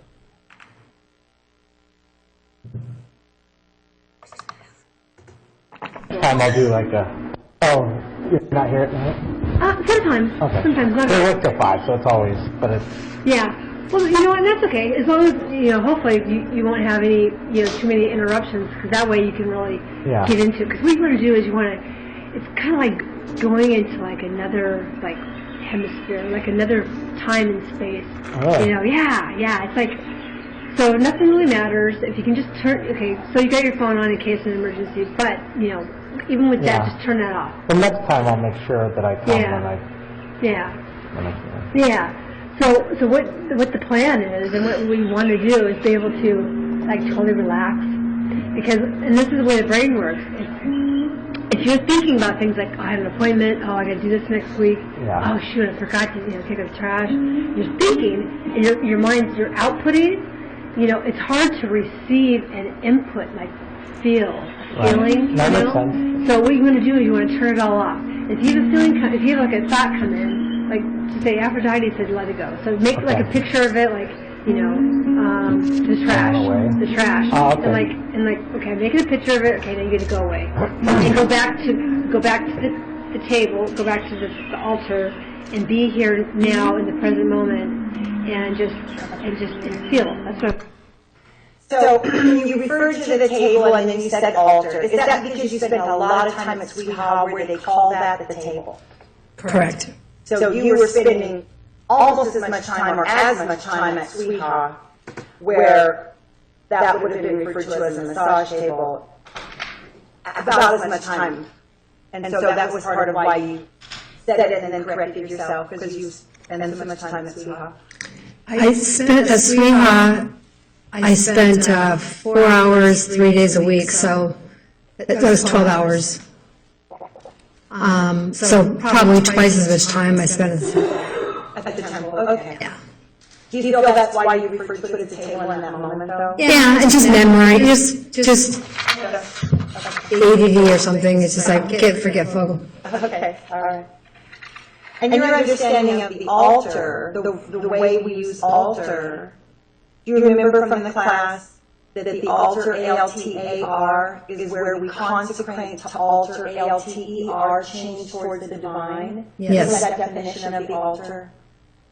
Yeah. Yeah, and then that we were lighting the bottom of the altar to amplify the Father's light. Do you remember anything about the light being lit for the Father? I've never heard it was for the Father's light, The light. but I knew it was for the light. But Do you remember any of us talking about quantum physics and the human light body? not really quantum physics, but the light body, of course. The human light body, okay. Okay. All right.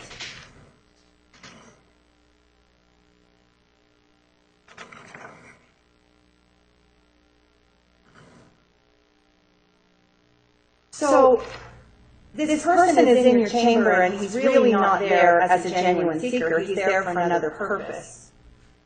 And the temple did not use any type of screening on anyone. Is that correct?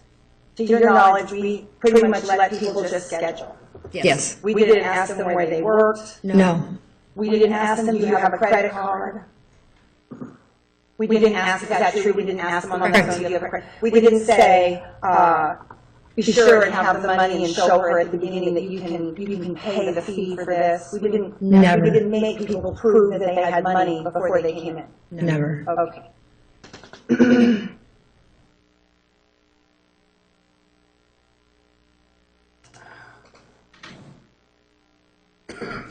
And so, without any screening in place, which I understand in secular sex work, they usually try to screen out police and screen out guys who don't give money, that kind of thing, they screen. Did you feel a little bit extra vulnerable that the temple wasn't screening, that we just let people come in? Did you feel a little bit vulnerable because we weren't screening? No. And that was because you felt the temple was actually attracting nice people in general? Correct. Okay. So, given that you, in your ministry training and counseling training, that you're getting at both places, you'd have to give this person the absolute benefit of the doubt that he was genuinely there to learn from you. Correct. There'd be no other way to look at it. And you were not going to disbelieve him because then you couldn't help him. Exactly. Okay. All you do is feel. Okay. And it's really hard. You know, 'cause I'm going to do a lot of different things. I'm going to touch you in different ways. I'm going to use feathers. I have a wrap. It's made out of silk that I tie around me. It has little beads on it. And I'm going to be brushing that across your body. You're going to feel all these different sensations. I want you to feel. So there was a mention of body wisdom on the website, and body wisdom was something that we also talked about. Do you recall any discussion of the body having its own wisdom that's different than the brain, what the brain knows? Yes. Did they also talk about soma? Did they call that soma healing at the Institute? The knowledge of the body is called soma? I don't recall. You don't recall. But at both places, the Institute and the temple, there was a definite train of thought that the body has wisdom that the brain knows nothing of. Correct. And at the Goddess Temple, there was a strong feeling that because women make the body within their womb, that they have natural wisdom about the body. You remember us talking about that women had a natural wisdom? Yes, intuition. Thank you.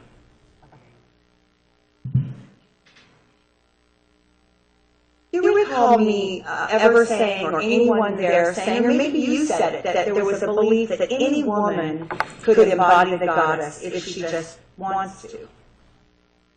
That she can turn herself towards, I want to be more like a divine Correct. woman. That everyone has that potential. Correct. And even the guys could be God with a little g, they could turn towards their higher self. Correct. Wasn't the temple helping people turn towards that higher self while they were in that energy of activation that some people call sex energy? Yes. Were we looking to turn people towards their higher self while they were turned on, so to speak? Correct. Connect the soul and the root energy? Okay.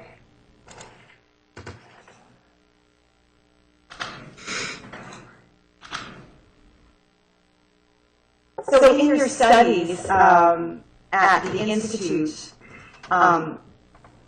did you get into that the skin has many layers, capacities of being able to feel sensation?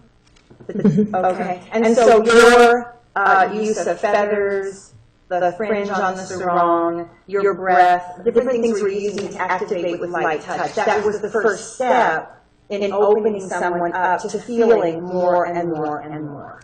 Is that what you were doing? With very light interaction, opening up, and then moving to deeper and deeper connection. Starting light, going deeper. Okay.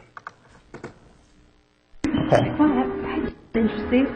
I've never felt that before. Oh, that feels, just right between my crotch, that feels good. You know, Yeah. all these feelings, I want you to think that way. I want you to think about what I'm doing and how that feels and how that's sexy or sensual or all that stuff. That's what I want your mind to think. I don't want you to go off and think about appointments and stuff like that. Right. That's tantric. Okay. And tantric is being here, like even tantric, you can, even when you cook, it's like you consciously, you know, chop up your vegetables, So you've lived that life. yeah, I'm doing it. I'm doing Really? it, yeah. Because So at that point, almost all my friends are tantrics. And when you talk about it's tantric to cook, you sound like my friends that are tantric. Were you expressing that you were actually living a tantric lifestyle at that time? That you were? Correct. Okay. So this wasn't something you were doing just at work. It was actually following you throughout life. Correct. Did it change how you saw your daughter's budding feminineness? Did it give you some new ideas about that? No, I don't You don't remember have a that? question. Okay. Is there anything you could edify us about how cooking can be tantra? Anything you'd like to elaborate further than what you said on the recording? Objection, Roland. Sustained.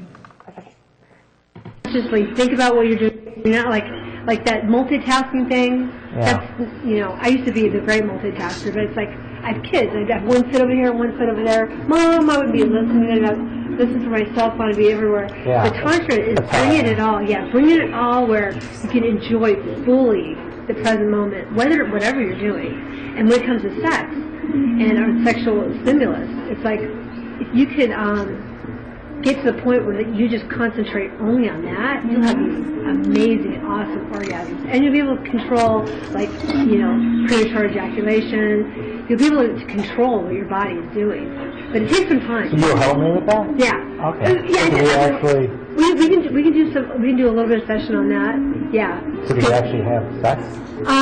Actually, that's called sacred union. Sacred, okay. Sacred union. And the first time that I have a session with somebody, I don't have sacred union.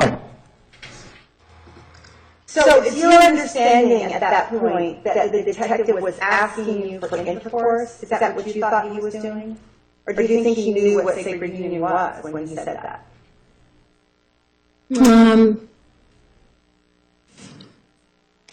I don't think he knew. I don't know. I'm not sure. And is it true that sacred union is not just intercourse, but it's it's a joining of two people where all the levels of energy become one with each other and one with the universe. Isn't that a more complete definition? I mean, it's not just intercourse. Would you agree that sacred union is not just intercourse? Correct. It has dimensions where both parties are deliberately involving all of the chakra energy centers. Correct. Okay, thank you.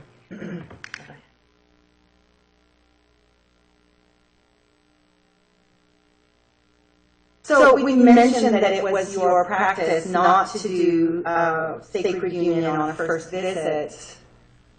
Did you think at that moment that you were promising to have sex with him later? When you said not on the first visit, were you actually in your mind thinking, oh, but I will later? Or were you actually just saying, I'm open? I was saying that I was open. Do you believe in your practice that the men basically earned the right to be sexual with you by pleasing you? Is that how you saw it?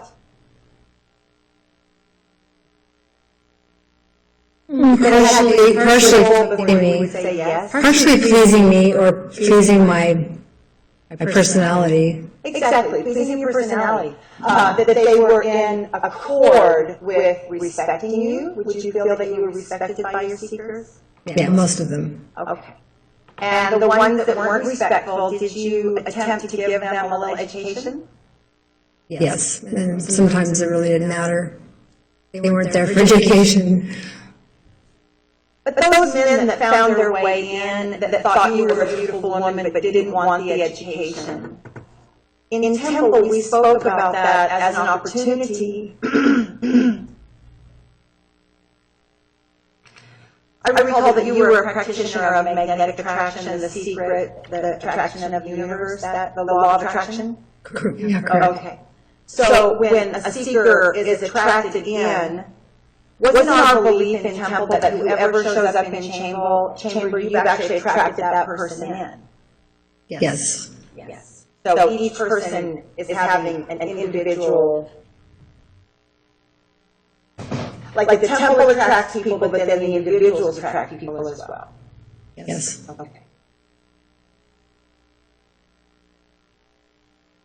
Did you feel like anything that you ever did sexually, you did because you felt obligated to do it at the Temple? You felt obligated to do the sex act? Yes. So who was obligating you to do something sexual? I was the one that was the hardest on myself. I felt guilty, or I felt like, are you talking about sacred union, or are you talking about just any kind of? Go back. Let me back it up. Let me ask it differently, perhaps. When you did decide to be whatever kind of sexual energy expression, regardless, was it premeditated, I'm going to go in the room now and have sex? Or was it always an extension of a natural unfolding between you? Yeah, it got towards, especially towards the end, where it was, where I would be driving to work and not even want to come. Did you feel you had lost a connection with the mission of the Temple? Probably. Okay. First time. You're going to be happy. You're going to have a happy ending. Oh, okay. It's definitely going to happen. Okay. But it happens. So when you mentioned a happy ending, did you literally mean you'll be happy at that moment? I literally meant that he would be happy. He would be happy. And then in the sensual massage subculture, the word happy ending can refer to someone having an orgasm. Is that also true? Correct. So for this seeker, you were reassuring him that he would be happy when the ceremony was over. And do you remember in the magnetic tantra class that we spoke about how men outflow in the roots and women are a magnetic ground. Do you remember that teaching? And do you remember that overall men are electrically outflow and overall women are electrically magnetic inflow? We are the negative ground. Correct. So do you remember in any of the theory of practice or the conversations in ceremony that the women of the temple were joyfully receiving and grounding these men's energy? That's really how we saw that we were receiving their energy as a representative of the goddess. Does that sound right? Yes. Okay. And this is something men cannot really do for themselves in the same way. No. Having and it's going to be very sensuous. I'm going to have my bare breasts all over your body, and yeah. Somewhat. Sometimes I come pretty quick. Yeah. Okay. So what we're going to do? This is what you do when you're like that. Is there's a scale between 1 and 10. So when you're feeling like you're up to like a 7 or 8, like 7, 8, just say it, 7, 8, and I'll do something like quote rubbing my breast like on your scrotum. Okay. I'll stop doing that, and I'll massage like your leg. The best thing you want to do is teach yourself. So what you can do is you can get it up to 7. So the states made a really big deal out of people touching genitals and people touching body parts. In the temple, though, this was considered sacred. The body was sacred. Do you agree? We consider the body as a sacred vessel of the soul. Mm-hmm. And so... Is that yes? That's a yes. So when the practitioner and the seeker began to do an energy exchange, do you agree that the main focus for you as a practitioner was that there was an authentic energy exchange, something real happening, not faked? That was the goal of the temple. That was the goal. And part of that was that if the women in the chambers gave fake feedback to the guys, they wouldn't progress in real knowledge. Does that sound right? Correct.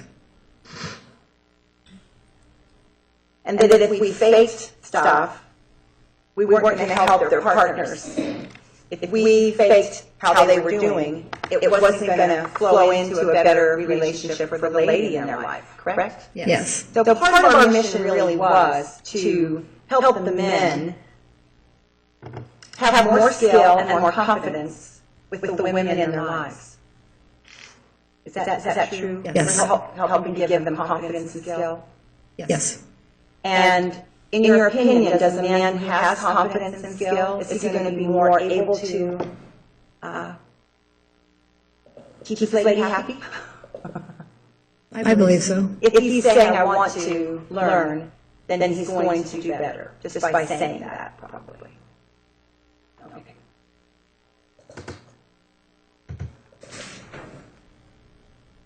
When you talk about the levels, going to 10 or 7, 10 being orgasm, 7 being I'm getting pretty close, I need to slow down. Did you learn that technique at the School of Temple Arts in Sedona? Possibly. Or my own books or something. I don't know. Okay. Okay. Just wondering where that came from. It's not one of our teachings, but I thought it came from Sedona.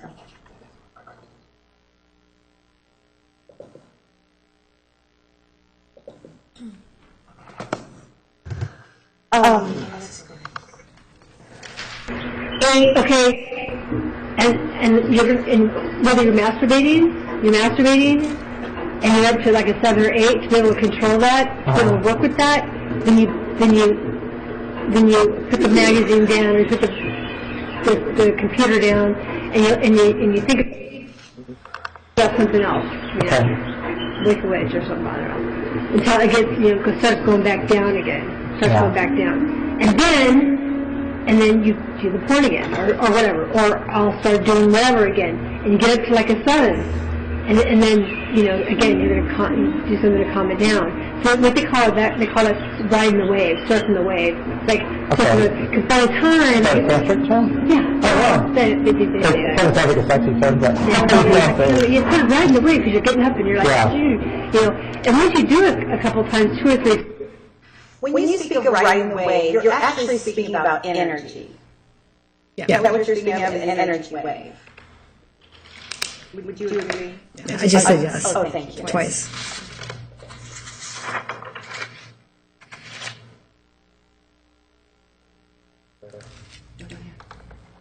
By the time you do come, you know, it's going to be awesome because you built up that energy. Yeah. But to not have control to where it's like, And then, yeah. you know, it's like you have no control of your body. You have no control, and you want to have control. Right.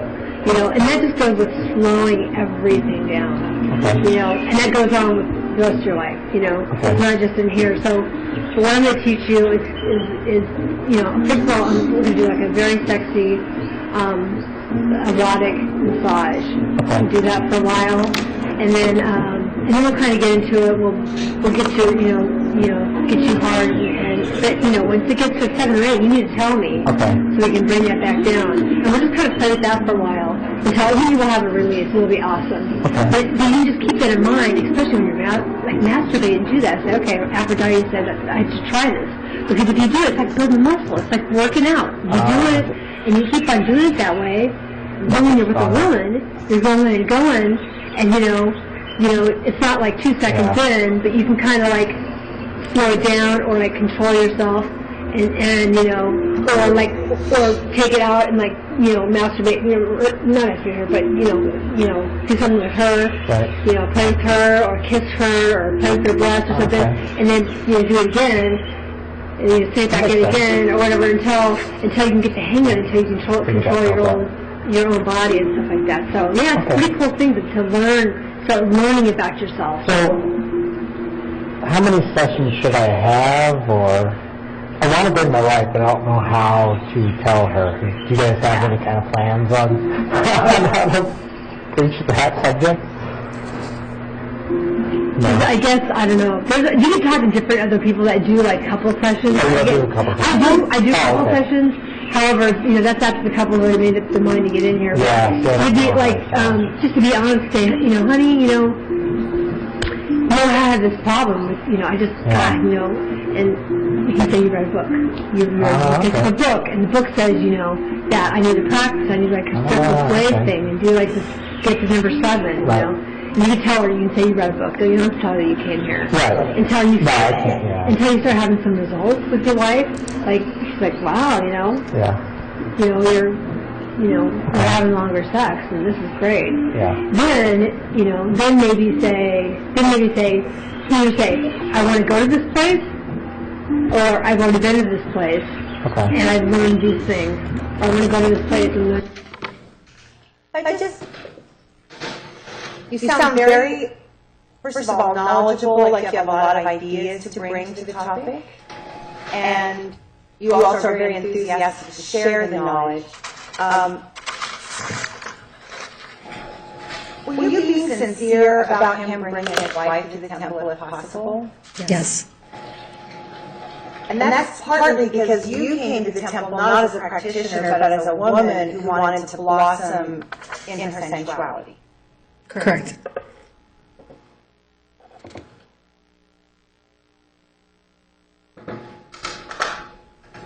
Do you feel that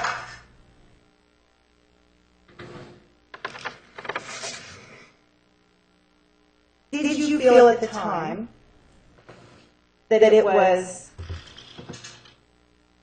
ethical to help a man who was saying that he was married and that he wanted to solve a problem with a hands-on guide in privacy? Did you feel that was ethical to try to help him that way? At that time, I felt it was ethical.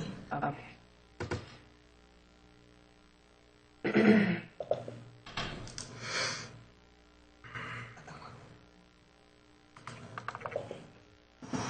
Or you're going to have to tell her before you get here, because like, you already know the place, you're walking in. They're going to know me.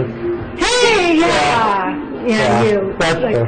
So for you, And maybe I'll just work out on my own. work on your own for a while. Okay. Forget about your life for a while, but just subtly, Yeah. you know. And if it's not like, okay, you can even say, just like, what book are you reading? You know, maybe, I don't know. Okay. Maybe I have to say, oh, you know what, I've been looking on the internet. Oh, okay. Instead of like a Yeah, book, that's because then you just don't want to know what book you're reading. Yeah. No, that's what I'll do. Yeah, so I've been looking at it, and you've got to have this constant thing about, like, getting up to a certain thing and being able to control myself and ride the wave and stuff. And so I've been practicing. They say when to masturbate, to practice doing that. I want to practice this with you, and when we're doing it, and and you always, like with a woman. If you can, try to satisfy her first. Make her have an orgasm. Make her have an orgasm first, and then you pretty much do whatever you want. You can slip it in and just 3 seconds in the time, and she won't even care.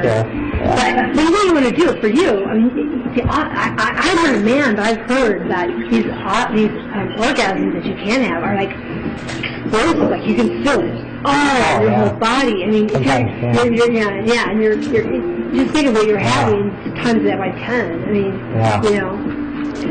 but so there's definitely all kinds of help we can give you, and stuff, a lot of stuff you can do on your own. Okay. And you do have to, I wouldn't tell her you went to the temple. The other thing is, I'm going to pay with a credit card. What does it say on there? Or can I pay with a credit card? It's cash. Okay, I have cash. Yeah, it's cash donation. Okay. So were you aware that the temple could run credit cards, but we just didn't promote it? Does that ring a bell? I was under the understanding for like large purchases or large blocks of time or. We had it for classes and. Yeah. It was Not for not for in the chambers, I don't know. But you're not 100% certain that no one ever used a credit card to pay for a ceremony. Yeah, I never heard of something. Okay. Is our definition of the word pay at the temple, was that literally meaning someone just transferred the donation? It's a physical transfer of the donation? Correct. Is that your, okay.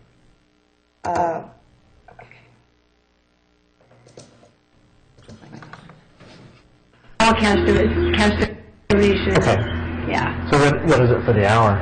2 or 4. Do you want it now or 2 later? or 4. You can anytime you can try it. I'm working church, Yeah.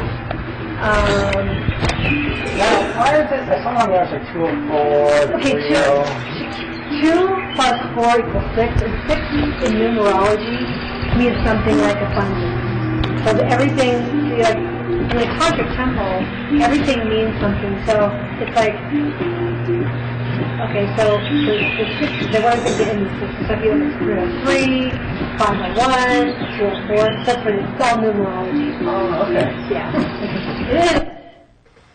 And just a quick question, numerology is that a number has an inherent energy to it, that each number has a meaning of its own. Yeah, that's correct.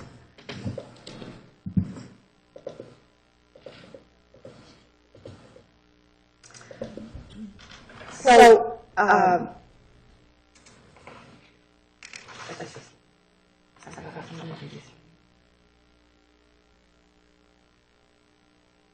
when you said that everything in a Tantra temple means something, you were referring to like the placement of certain art or symbols.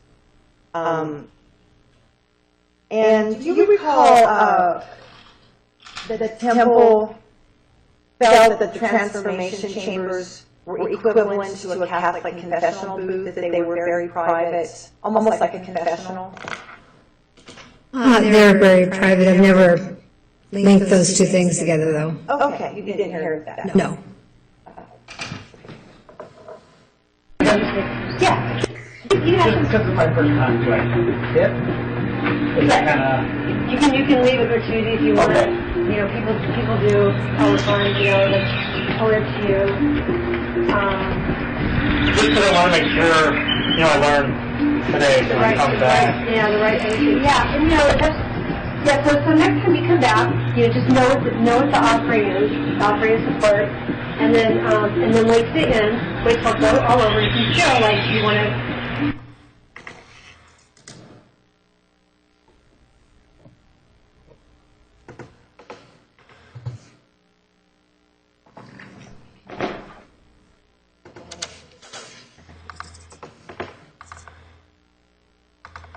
know what the offering is.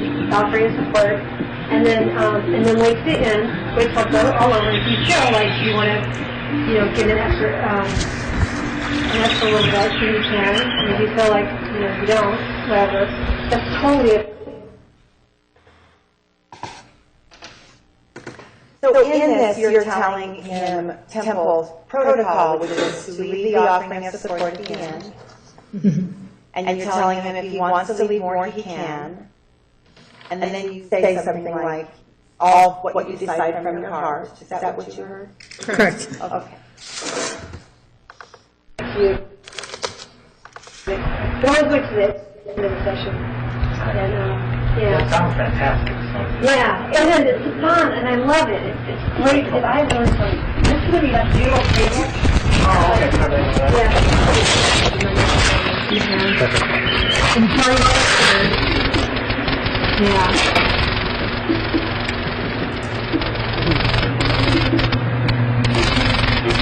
And so,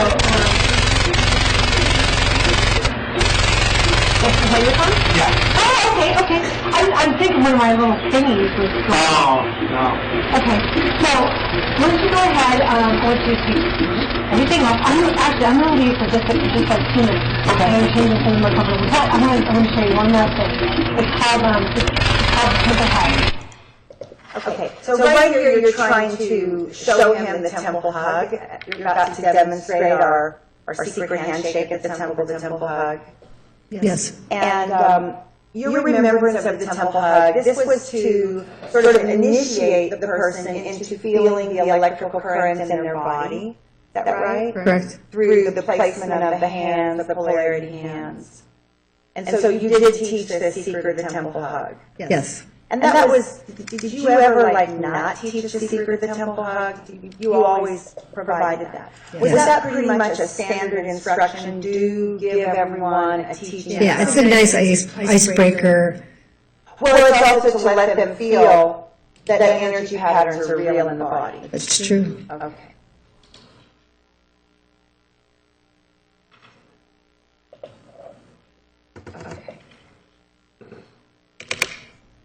And then, so you were mentioning that you're asking the seeker to go ahead and disrobe and get on the altar, and then that you're going to go and prepare yourself for ceremony.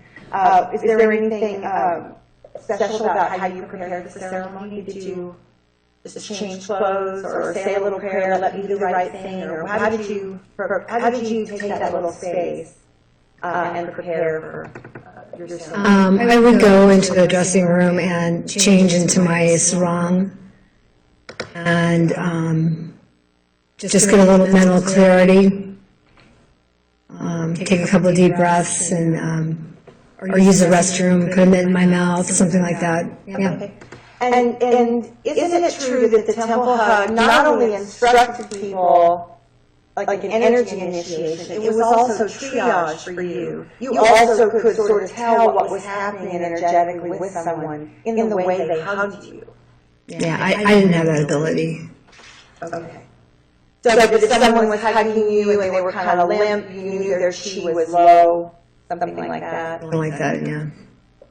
And if they were grabbing on you, you were like, oh, that they need to settle down. Like you could tell some things from the hug. I can tell some things from every hug I get, whether someone stands like that or they give you a full hug. That lets you communicate with energy. Who You're talking about that, yeah. To exchange with. Okay. I'm going to show you one last thing. It's called Temple Hug. Let me show you how to do Temple Hug. Temple Hug. Here, I'm going to take my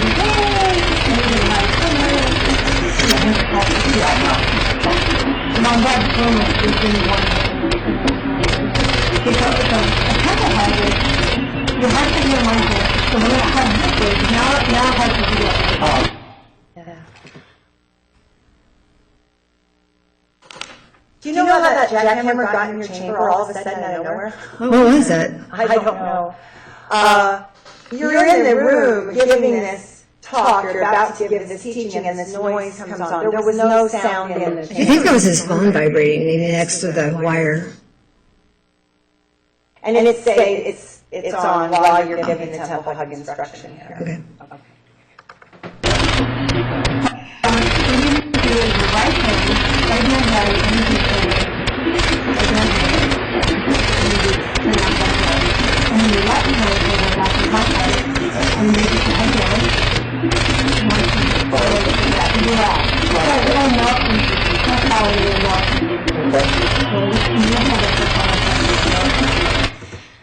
So, it's been a long time. Is there any, could you give us any version of what you were saying, since it's so hard to say, when you give someone the temple hug, or you're telling them how to do it? Do you remember? Yeah, I don't recall. You don't remember, okay. No, it's just something about putting your heart together. Instead of giving a traditional hug like this, you give a hug like this, and that way your hearts are touching. Right, and then you'll remember the part about the right hand has the output on the seat of the kundalini on the spine. Correct. Okay. And then So somehow or another explaining that in some kind of terms. and switching to the other side to feel the polarity. I never did that. Did you ever take the polarity class? Probably not. And you were kind of given a go-free on the training until you could fit it in, because you were very much a student at Sweet Hawk. Very much. And so was it your impression that Janet and I gave a lot of credit to teachers in other systems? Correct. We didn't make people do just our system. No. We actually encouraged people to bring in other systems of healing. That's true? That's true. Okay.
Give me about 20 minutes.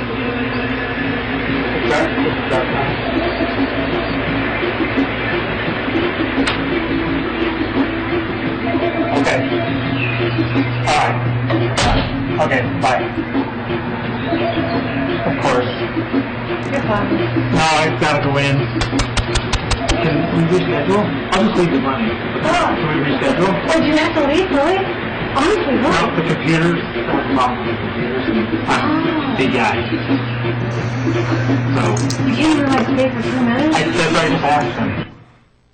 So right there, the detective offered to leave you money because he had to leave. Is that correct? Correct. Okay, so you didn't say, oh, you have to cancel, can you please leave some money? He was canceling and offering to give you money. Correct. Okay. I don't know.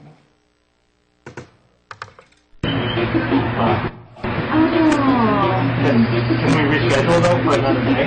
Yeah, you Not only the pay, Yeah, you- but that way you're not coming back. Yeah, you can put it another day, that's fine. Okay. Oh, that's okay. That's okay. Yeah. I know.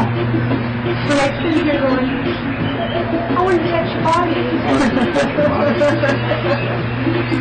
Well, look. Well, you can touch people.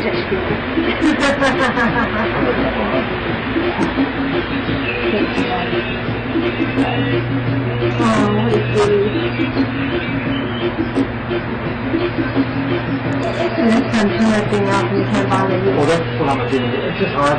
Do you own a business? No, I'm the IT guy. Oh. But it's just harder for like afterwards. Oh. But what I'll do is I'll just look at it. Yeah. Yeah. Because this happens a lot. Well, if you want, since you have to review it when you pass the donation, you can use the whole donation. It's up to you. It's all Okay. up to you. It's up to you. Well, I'll do half, and then when I come back, Okay. that way you don't forget. Yeah, all that information. Here, matter of fact, we should do it. I really have a lot. So do you feel like during the time you spent with Detective Kenny that you actually did attempt during your entire time with him to convey what Tantra is? Yes, in my best ability. And it's clear from the recording that he brings up the money, correct? You did not ask him to talk about money. Correct. He brought up the money. Yes. And then you responded by saying it's a numerology.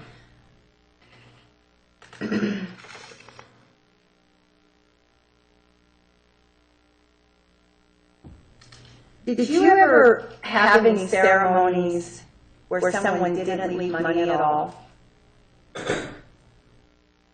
I was asked this question already several times, but I'll answer it again. Just a few. Okay, but it did happen. Like once, or it didn't really happen that often. And you also had some ceremonies where someone might have left more than the requested offering? Lots of times. Okay, and there were times when people left something, but it wasn't the requested amount, it was some other number. Rarely. That happened a couple times, I think. Okay. So when the amount of money that you're going to receive is coming at the end of your ceremony, and it could literally not be there, did you feel it was a fee when it could literally not be there at the end of your ceremony?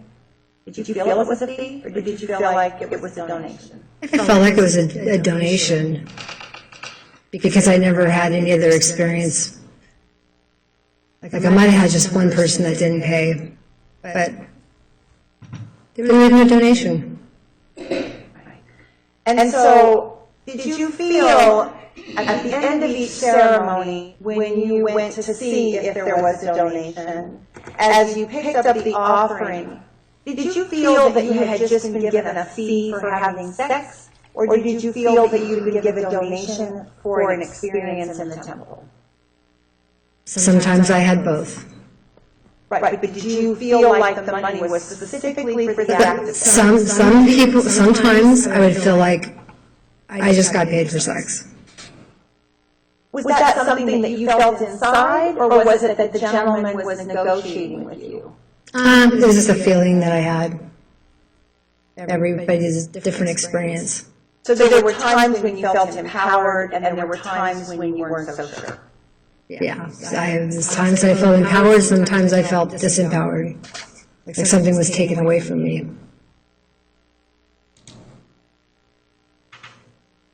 And there was no way for you to step away from the work. You had no other income. Is that what was happening? Correct. So you stayed in the work even though you had fallen out of your self-sovereignty. Exactly. Okay.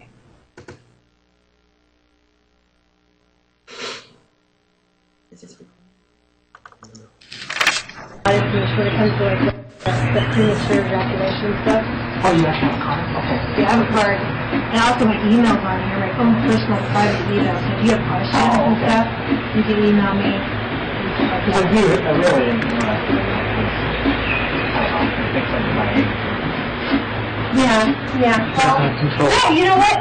You don't believe how many people come in here with problems like that. You don't believe this stuff. And it's all awful. It's all people, you know,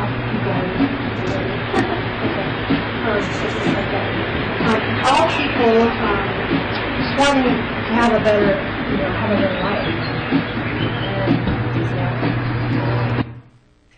I was hard to hear. Were you saying you wouldn't believe how many people come in here, something, they just want a better life? Is that what you said? I'm trying to hear. Something like they just want a hug. Because I used to say that a lot. Yeah. Just to want somebody to hold them.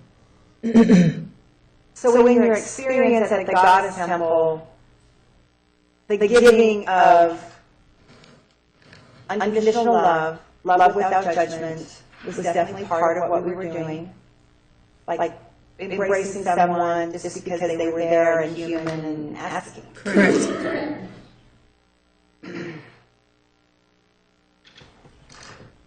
And the teaching was that the mother is the body, and so her ministry involves. That was your recollection of why the goddess and why we were doing the anointing and the whole body healing, was that the mother is the body? I don't recall learning that the body is the mother, so it requires touch. I don't recall learning that. Exactly. And again, you were taking almost all your classes at Sweetheart at this time. Yeah, until the last year, until January, I was taking lots of courses at the temple. As of You January. were taking classes, not courses. Well, it was the whole goddess path. That's not a course, like a 12-month course. Oh, you mean the priestess path for mercy? Priestess path, yeah. Okay. I was just referring to other modality training. Oh, okay, yeah, now I'm talking about that. Okay. So you were getting most of your modality trainings at Sweetheart.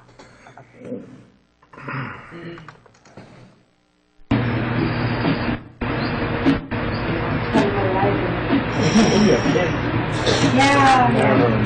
Oh, you know what? I had you games and I didn't games. Thank you so much. I have a 17-year-old, I have a 21-year-old daughter, and a 13-year-old daughter. No way. I'm like that. I'm a little sister, so. I'm not far behind. How old are you? 40? Are you serious? I'll be 40 this year. You look so young. Yeah, you're probably 20 years. I mean, you know, so how long have you been married? 15 years. Yeah. I've been married when I was 20. Really? So you love your wife? No, we were very good. You love your wife and you just want to be better. Yeah, you want to be better. So I just keep hearing you throughout this almost appointment that you never lost sight of the fact that he had a woman in his life.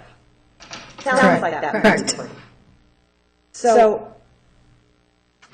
this is a real piece of your ministry. It wasn't just to get a guy off, but it was also to really make his life better, give him experiences that would make her life better. That's how I felt at the time. Okay.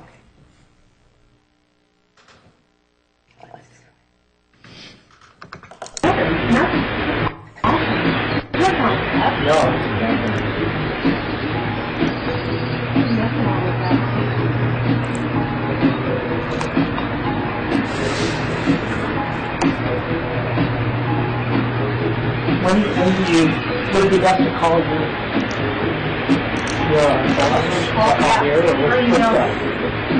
Anything you want to do. You can call, you can email. Emailing, sometimes I don't get to my phone. Sometimes emailing works pretty good. And how much notice do you need? Just a day or two. Oh, perfect.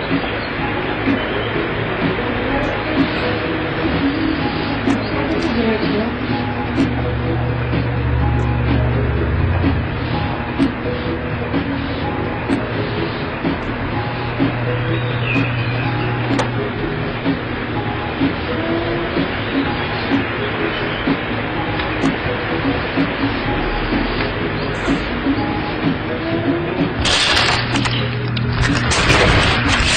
Okay.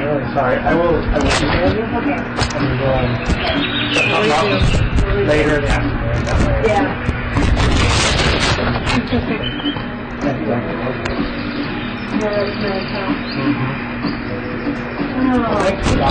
Especially because it's kind of rare. Yeah, well.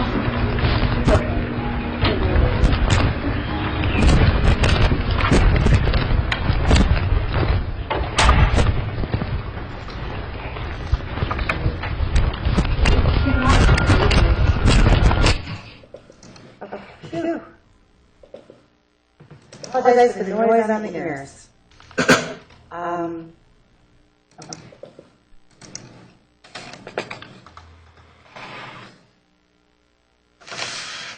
So at any point during this visit from Detective Kinney, did you ever feel that this person was anything but a regular seeker?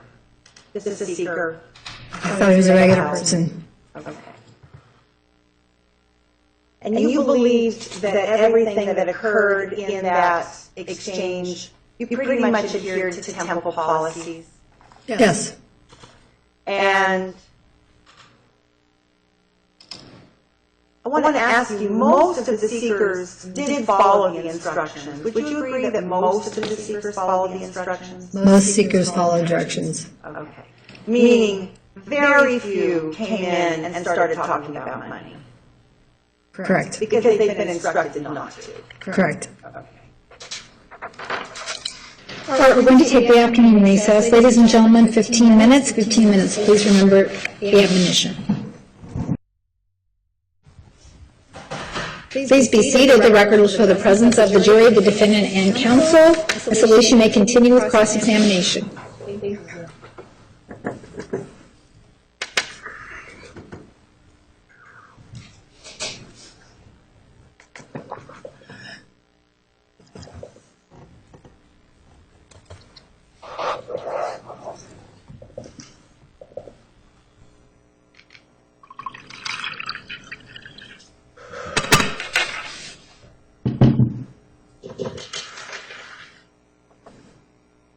Your Honor, I have a new exhibit that I would like to enter into evidence. It's Exhibit 167. Is there any objection to 167? No objection. 167 is admitted. Thank you. May I approach? Yes.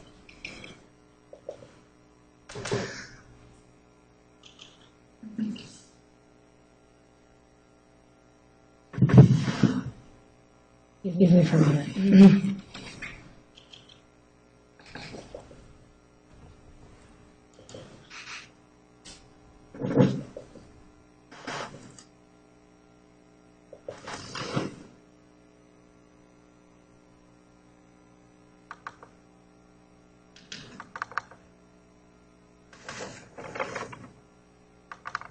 Okay.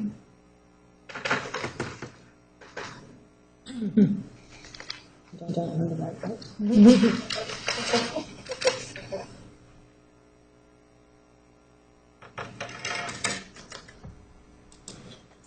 Your Honor, may I publish Exhibit 167? Yes. Thank you.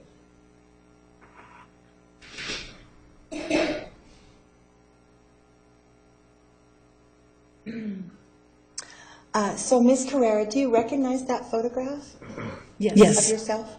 Yes. I'm with you in that picture. Do you remember the ladies' names? Gypsy and can't remember. Okay. And that was part of our International Goddess Congress Beltane celebration. Does that sound right? Yes. Okay. And you recall everyone was wearing black because that's the color of the mother's womb, the infinite womb of creation. Remember that? Yeah. No, I don't recall. Just wore the black. Okay.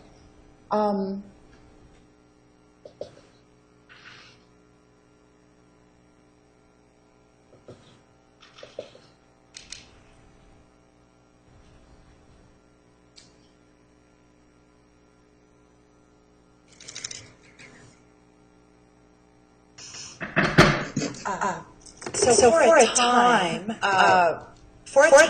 the temple did provide you with some upliftment and some community. Of course. And then there were some things also going on, like anybody. There were things going on in your private life that were also tugging at you and pulling you different directions. Yes. Okay.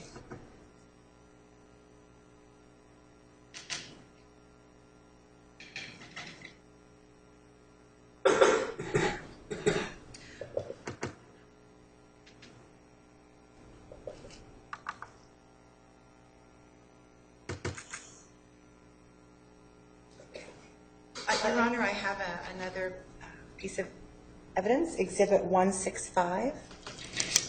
Are you offering it? Yes, I'm offering it into evidence. Is there an objection from the state?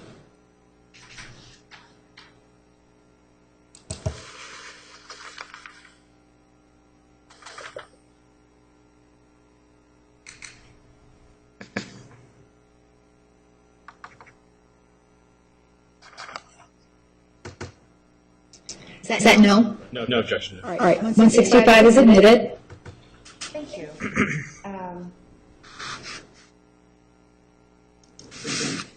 Your Honor, may I publish this? You may. Thank you.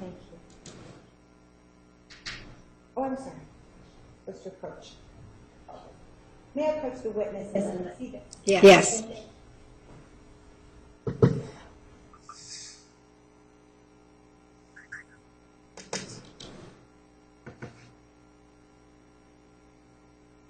Ms. Elise, approach, counsel approach.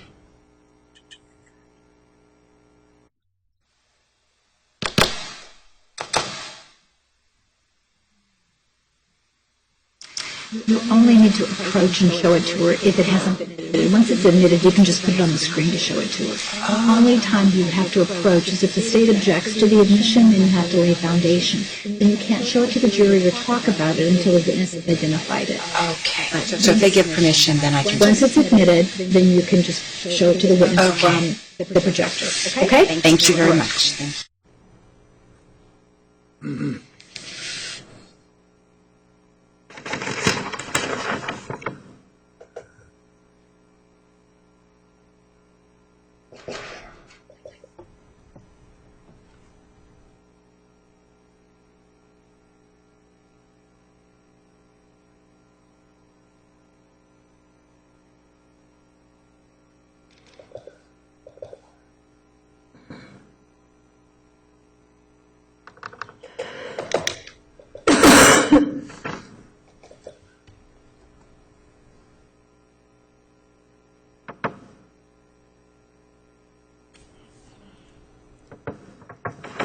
Okay.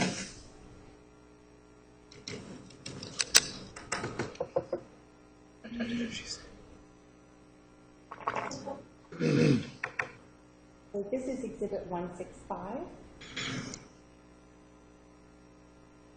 Just going to go to email exchange.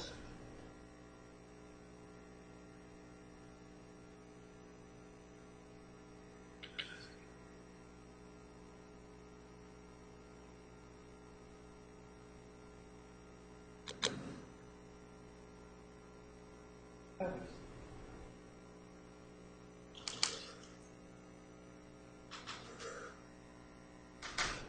So this is an email exchange between you and I, and I brought it up several minutes that in the spring of 2011, during this time, we felt it was maybe difficult to stay up in your heart. Your mom had passed away. Mm-hmm. Yes. Sorry.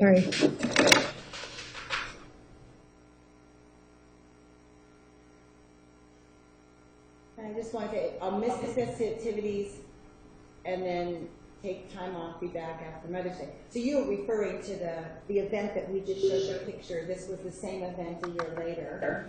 Okay. And that's why we weren't able to go, even though you had a great time, because you were really dealing with a lot of personal. Correct. And then here it talks about that you have counseling and therapy, mandatory. I like the meetings and would be bummed to miss it, love after that. And it says here, I had sessions last week and had so much fun. I missed the temple. So, and what you're talking about missing the temple, there was a little segment where you were practicing on your own and then also practicing at temple. You were going, you had a little video that you saw some seekers and then you were still seeing seekers at the temple. Okay, Was there a correct. period? Yeah, correct. Stay period or something? It was a month. A month, okay. And so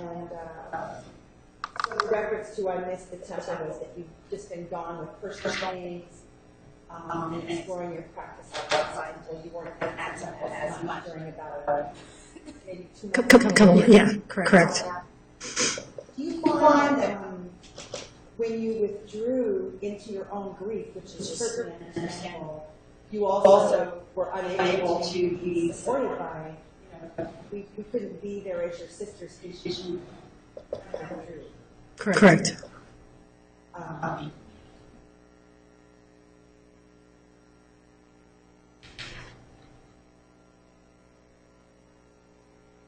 And then I just wanted to mention here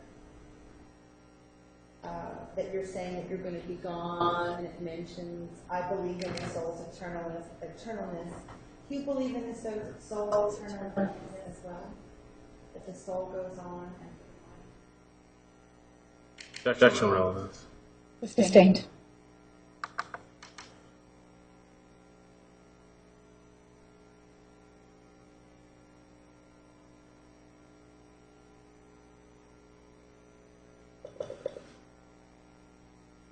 I have Exhibit 166, Your Honor. And this is Just hand it to me. Are you moving it in evidence? look at it. These 3 pieces are new. Can we approach Judge? You may.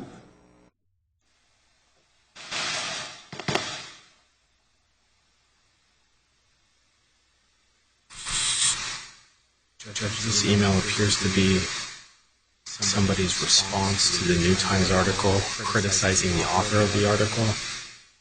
The only way I think this would be, I would agree to this coming in is if Ms. Elise will stipulate to a copy of the New Times article coming into evidence. Otherwise, this has no relevance. Oh, I thought it already was. I'm happy to. I thought it already was, Your Honor. If she'll agree to that stipulation, Judge. When do you stipulate that we can put our published responses that were on the website? As long as, because we published responses to the New Times article. The New Times article is kind of the seed of what caused all these issues. And this is something she found, a letter to the editor, and she forwarded it to me twice. She really wanted me to see it. So it's not so much about what it says, although what it says is interesting, but it goes to the fact that this witness kind of felt responsible for some of the tragic stuff around the article, and that she was in her response. This was, I believe, a letter to the editor that she found at the Phoenix New Times. That's where she would have gotten it from. I received it. I received it from her. So you'll see the Rebecca, you were right, and she sent this. She sent it to me. Okay, what's the state's position? I'm not sure there's foundation for it, but I'm willing to stipulate to it if Ms. Elise will stipulate to the article coming in. Okay. But the article was already in. What's the exhibit number on the article? This is Exhibit 166. The article's not marked for evidence, Judge. We would have to have it marked. Okay. Willing to stipulate that it's marked for evidence as long as It's not marked. Okay. I'm willing to stipulate that the one that comes into evidence is the one that has our response, which was published I would want in both. like, perfect. Yeah, the article want with, both in. that's fine, with and without the responses. Okay, do you have a copy of it right now that you can have marked? I don't, Judge. I would have to do it at a later time. You can definitely bring one tomorrow. I have the one with the answers, I don't have the other one. I can bring one. I'm willing to avow. It sounds like she's willing to agree to it, so we can put it in later. I thought it already was. Okay, all right, so you're going to stipulate to 166? Yes. Okay, thank you. Thank you, Your Honor. 166 is admitted by stipulation. Okay, Your Honor. I have Exhibit 166, and if they have agreed. May I approach the witness so she can see this? Or you can just publish it, either one. So, Rebecca, you remember how really devastating the article was that was published about the temple.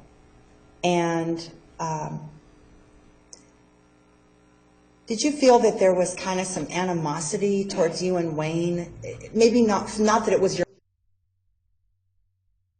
fault, but you were the subject of the article and there was kind of some grumbling about how the article came out. Did you feel that anyone was throwing shadow at you for being in that article, or did you feel that everyone took the hit together? I really don't remember what your answer would be, or I don't know. I feel like everyone took the hit together. Okay. And some people, I think they looked down on me. I didn't care, though. Right, okay. It should have not been me, though. It should have been somebody else. That's fair. And so, do you recall, you sent me this. Send it again, want to make sure you read it. Marissa says she reads New Times, does not like Nikki's article. And then you had, I guess, sent this to me twice. I didn't see it till the second time. And this was basically just something you found as a kind of a letter to the editor about the article. Is that, can you tell us what the source was? Was there this comment on the author of the article? Yeah, I don't know where I got that. What's the end? Can I see this in a second? Sure. Sure. So this is not you writing. This is something. Yeah. Can I see the rest of it, please? And then it just says, perhaps it's just the revenge of an outcast wallflower who has tasted the sweetness of power. You need to pull it down a little bit so we can see. I'm sorry, there you go. Okay. Looks like the end of it. Stay away from the stager mouse, underground people. She's not to be befriended. Don't trust her full clothes and chain smoking. She was one of them. They live and they work for the Village Voice. Okay. Yeah, I found that somewhere on a blog somewhere and then copied and pasted it to you. Okay. And that was because you felt generally at the temple they were feeling that we were misrepresented. I think she would. My opinion is she went into the place looking for a great article to write. And she did say to me, she said, I'm a hedonist, and I totally understand this, and acted like a hippie and made really good rapport, and it just seemed like, not at the time, but looking back on the article, that she was writing a story that wasn't how she was portraying how she was writing it. Right. Did you sense that she had compassion for you and Wayne, that you had experienced abuse in your families of origin? Did she have compassion when she wrote the article, saw you working on healing? She saw me work. She saw us working. I thought she did. I must have just read her wrong. But in the article, obviously, it wasn't. Because she didn't believe it, obviously. But I didn't pick up on anything. Okay, thank you.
I have no objection, Judge, to 168. 160, I'm sorry, what number is it, 160? It's Exhibit 168, Your Honor. 168 is admitted by stipulation. Thank you. A long thread here.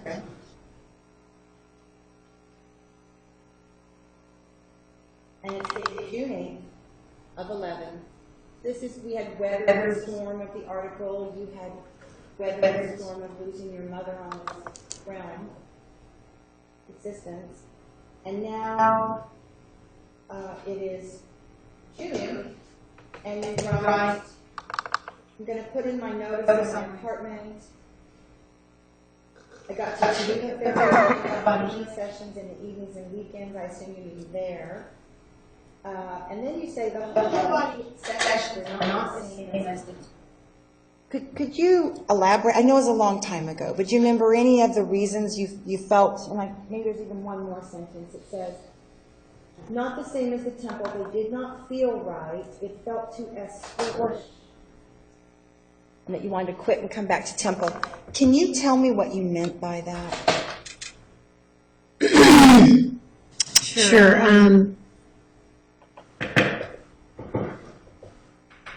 Well, it's just the whole business part of it where, they would come in, I would feel protected because they would be screened or whatever, or talked to at the front about,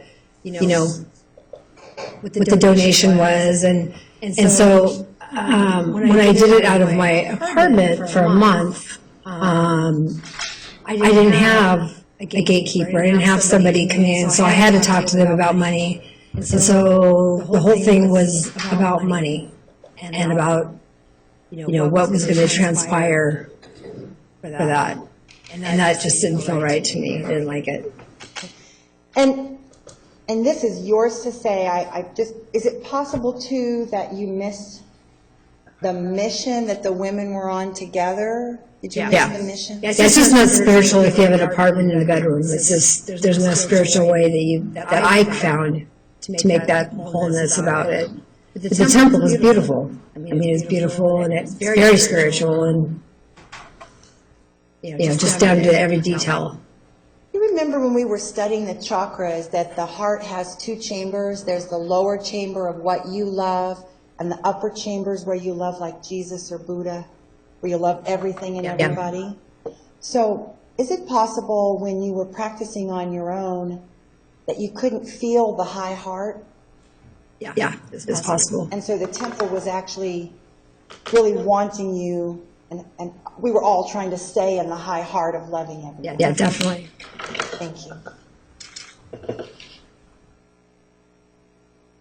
There's just a little note there. It says, a feeling of being on a mission together that we can't quite feel alone in this soul practice. I love you and would be glad to see you. Tracy Lacey, feel free to call me. Did you ever feel like, I know there's been a lot of talk that I was gone a lot, doing all kinds of things. Did you ever feel like if you wrote me or called me that I just wouldn't write you, that I would ignore you? Never. Thank you for that. Let's have one more. Your Honor, this is Exhibit 169. No objection, Judge. 169 is admitted by stipulation. Thank you. This happened right before the raid in the temple. Here's the top of it. And so the temple prepared this for you.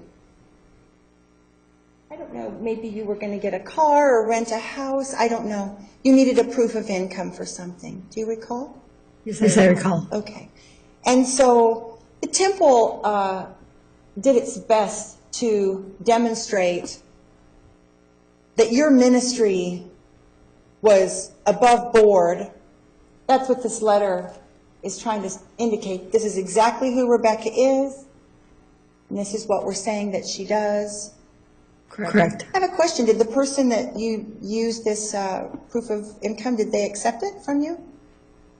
Yes, and I can't remember what it was. Oh, you know what? I know what it was. I was getting a loan out on my car that I owned exclusively. Okay. And I got the loan. So whoever gave you the loan, they might have went to the website or looked at that, but they're like, okay, Rebecca's a healer down at the temple. Yeah. They accepted that. Yep. Okay, thank you.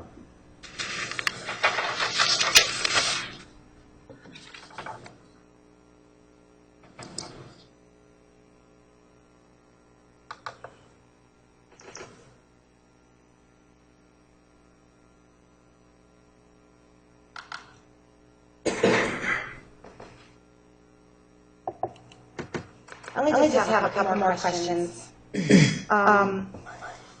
After listening to the recording this afternoon, a second or third time,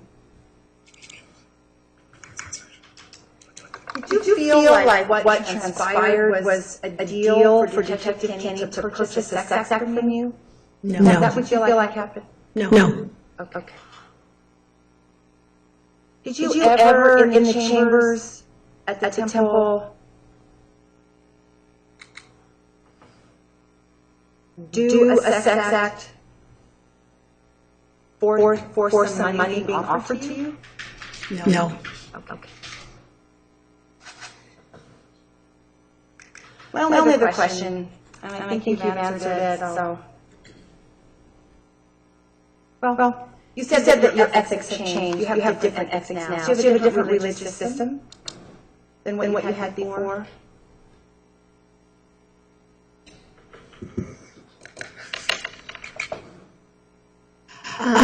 That's a personal. Okay. Yeah. The reason I was asking is because you said that you felt it was ethically fine when it happened, but you kind of sounded like you wouldn't feel that way today. And I was assuming that a new system. I like different aspects of it, of course.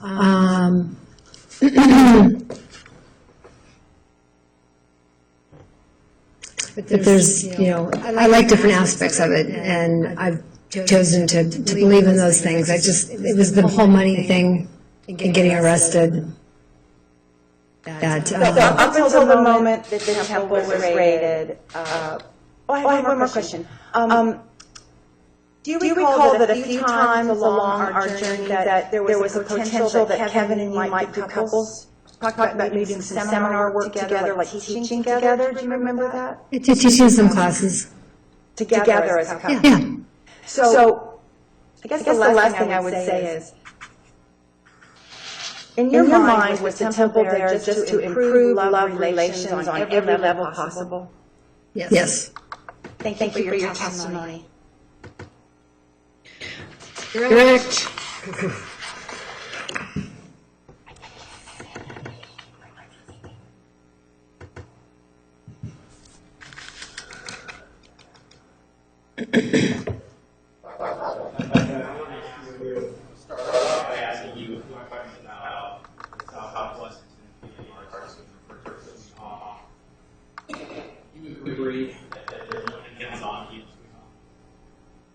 Hands-on healing, no, except in massage, if you take the massage therapy courses. I took one. I took one, like a 4-hour class.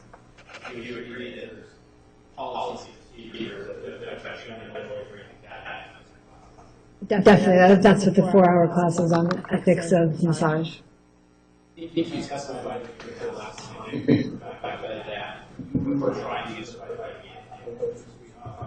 Correct.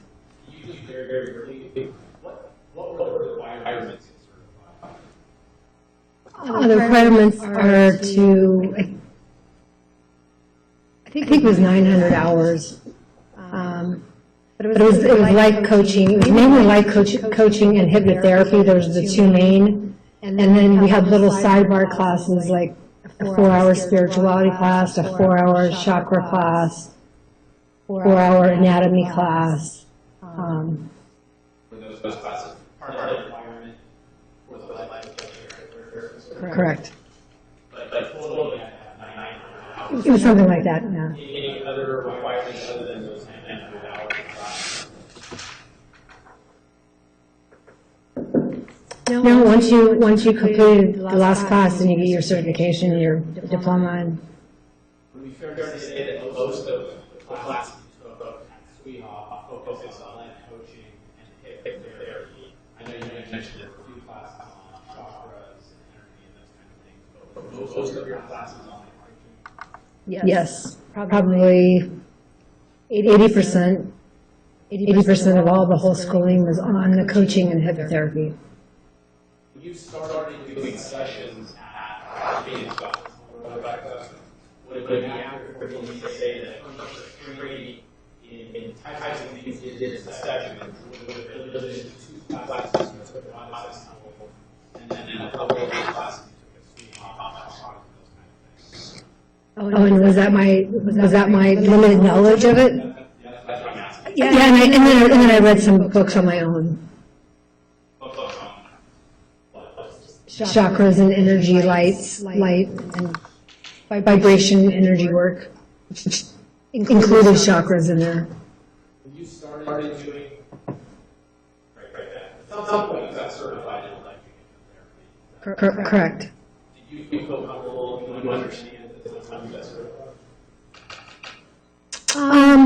I had some social anxiety with it because I have a history of that. But Did you feel like you had enough training to understand what it was? yeah. Oh, definitely. How about when you started doing sessions at the temple with tantra and energy and those kind of things? Did you feel like you knew what you were doing? Not quite. Like I said, my saying is fake it till you make it, and I just kind of just went with it. The recording of the first couple lines now, you're talking about pre-trip application and do it whole different. I recall that. I didn't learn it through and I didn't really learn it at the temple. I just learned that from reading books. Was there any training at the temple that you took classes training how to educate them or train them on pre-trip or help? Never, no.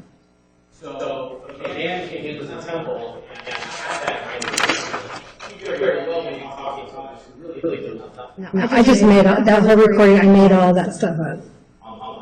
Yeah. It was, you know what, I wouldn't say on the fly so much. Some of the things I threw in on the fly, but it was pretty much my standard thing that I said.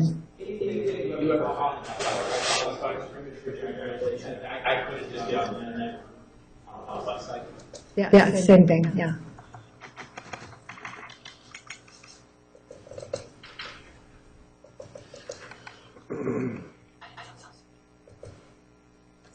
You indicated that you would have advertised in some on your Yes. and you would have put it on the process actions. Correct. Did you also advertise Correct. and did you know that those were in the adult section? Yes. Definitely. You were asked, and this is when you were here a couple of weeks ago, about how everything got it open and people in the temple were press and those kind of things. Do you recall that? At which time, which, When Miss Lee was questioning you the last time you were here, and asked about that, isn't it the truth the temple was open and didn't hide anything, people leaving the press? they were at the press when we knew about it. I mean, not all the time. Other than you didn't use incident, in your recollection, you have about somebody from press witnessing a session? No. I want to talk just briefly about some of the sessions they had. Correct. Okay. You indicated you did have a few sessions. Yes, I did. And did you have those sessions because you yourself felt that they fixed some sessions with you? Correct. And did Wayne, Mr. Clayton, hold himself as being somebody who healed people who had that type of organization? Correct. And it was understanding that he felt that they fixed something similar. That was my understanding.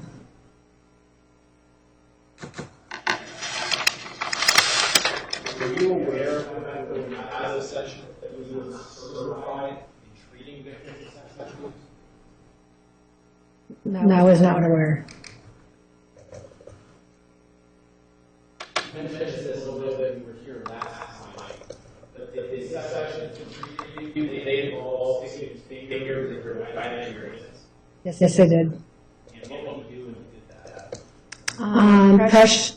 Push on pressure points and areas that he thought were, that he could feel that were bound up energy. You press on those to release that energy. That was his way of trying to Yeah, to release bound up old energy.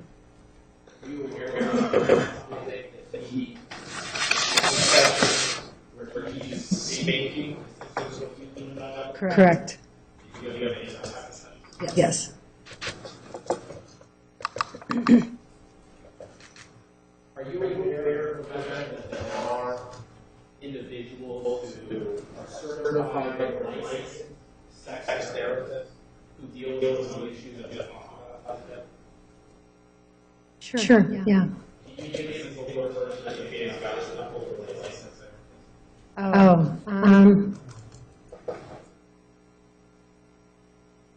I never checked the credentials, or I never got a business card that said certification or anything like that. So it would be possible that there was a person in the ASS that would actually had a license or certification. Correct. This at least asking more questions. What are you trying to turn people to their higher self and connect the soul and the Correct. The root energy is your root. It's the base of your anus. It's your sexual energy. and this at least asking what we're trying to do is turn people towards their higher self and connect their soul and their root. And what does that mean? Cook their soul, their heart, and their root. Let me see if I can try to explain. If I even know.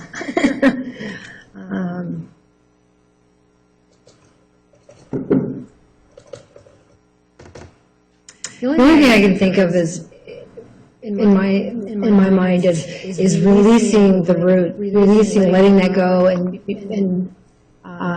letting the energy go, and it should go up and fill your heart.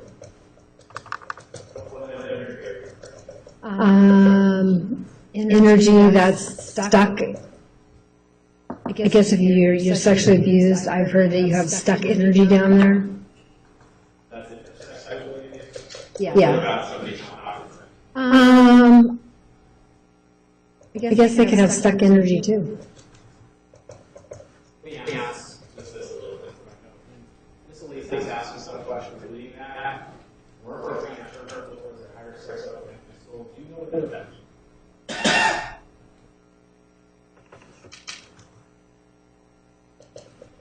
I guess it would be, to not use soul or anything like that, would be to get them to love themselves, to have them feel accepted by me, which might help them feel loved and accepted and have them start loving themselves. You were asked about the sacred union. I think you agree with this to not just sexual intercourse. Tell me what is sacred union? Sacred union is intercourse. So, and that term, or you know about used to be It's always for sex. It was always a sexual. Sacred union means the union of two people. So if you have a man and woman, or two women, or whatever, the union, that means insertion. That's what I union. The sacred. Ms. Elise, I try to suggest that it's Well, like, if somebody's never had an orgasm, and they've had this level of orgasm, and they have like this explosive orgasm, it's sacred. It's sacred union.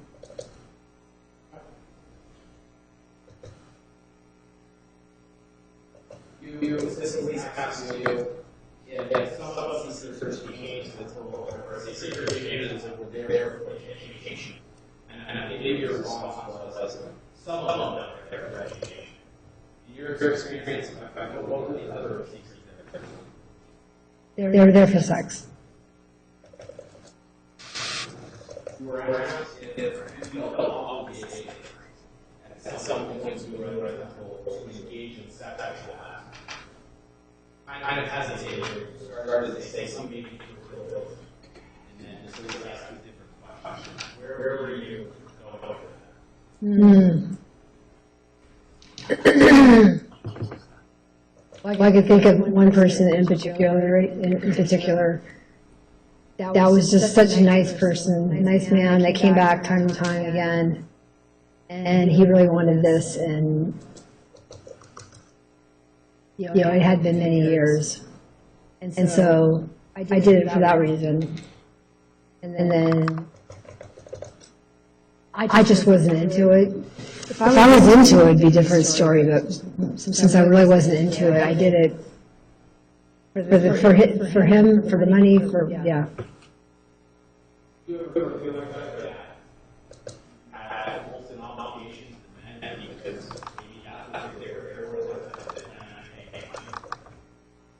The only obligation that I really felt is that I had to have an orgasm at the end. Yeah, I felt obligated for them to have an orgasm every time.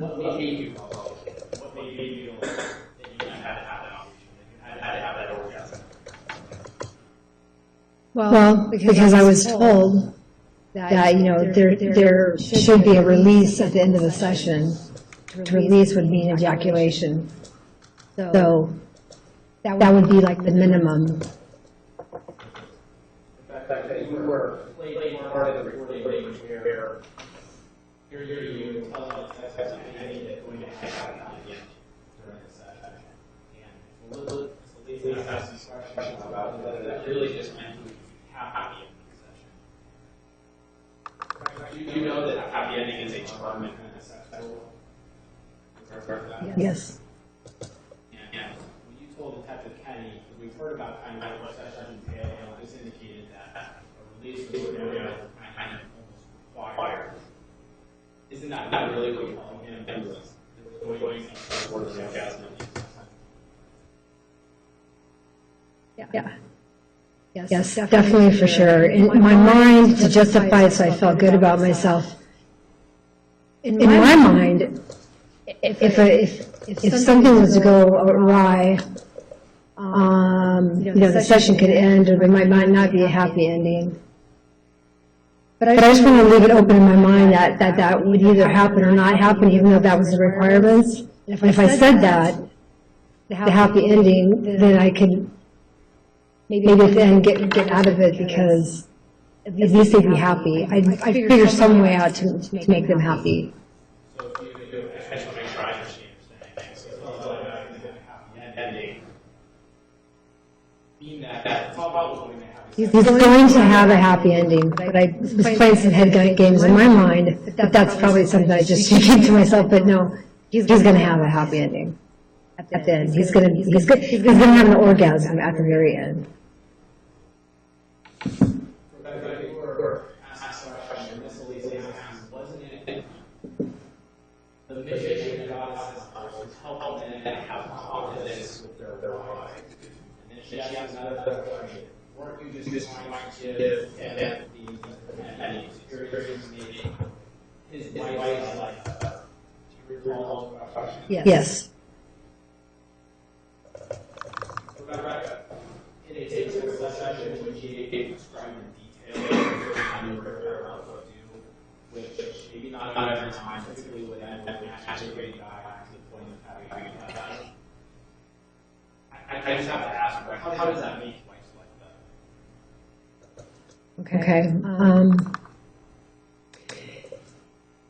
I was hoping that with an accelerated release, that he could know that was possible, and he wanted to learn more about how to do that, and maybe come back to see me again. It was maybe a kind of a sales technique to get him to come back, and that's kind of what I banked on with my security, is having repeat people come back. And I helped them with their issues. If they had issues, I would help them with their issues. And if he was talking to me, this particular incident where he was talking about his wife and he had premature ejaculation, I was very concerned about that. I wanted to help him the best way I could. But most men don't ask. And I certainly understand how maybe talking to somebody about that can help. But your average guy coming in who's married, who's there to use your typical session, is that really helpful for him in your mind? No, he's cheating. And was it common for men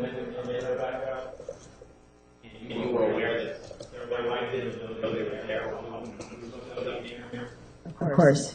That's why I won't put in the report, tell the judge, hey, you don't have to say you learned from me, you learned in the book. Of course.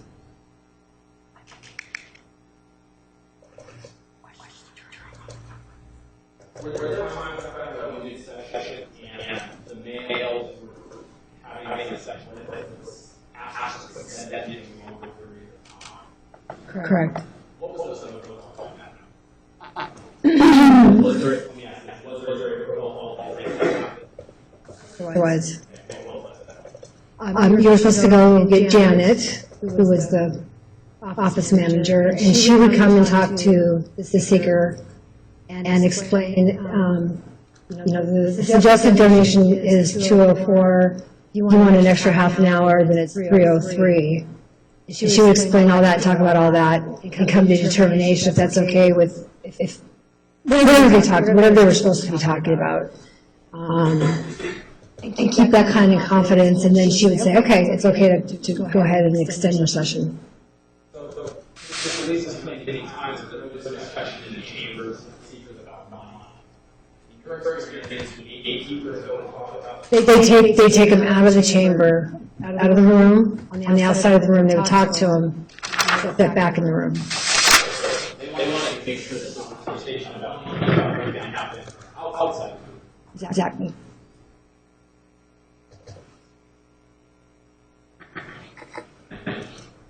Suggest a donation for 90 minutes more than 6 minutes. Correct. And is that why you need to have that conversation? Correct.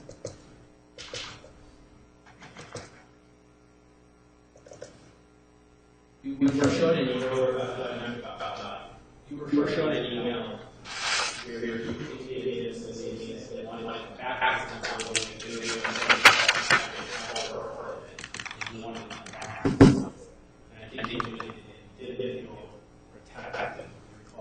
Yes. You feel more protected legally, Rebecca, with the temple, all the conversation about money, and sex act was done by another person. Correct.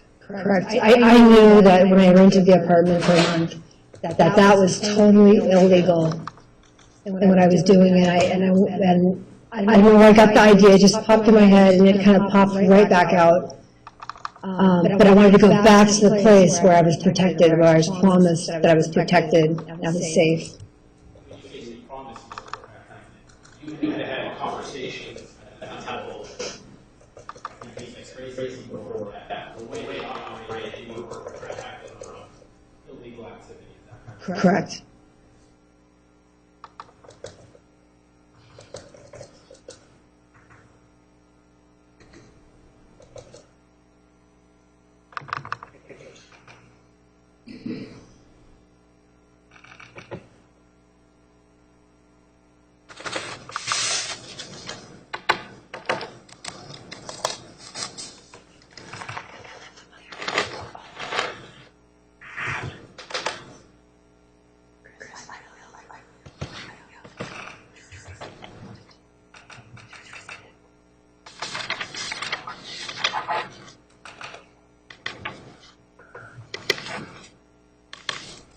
Rebecca, you were shown Exhibit 169,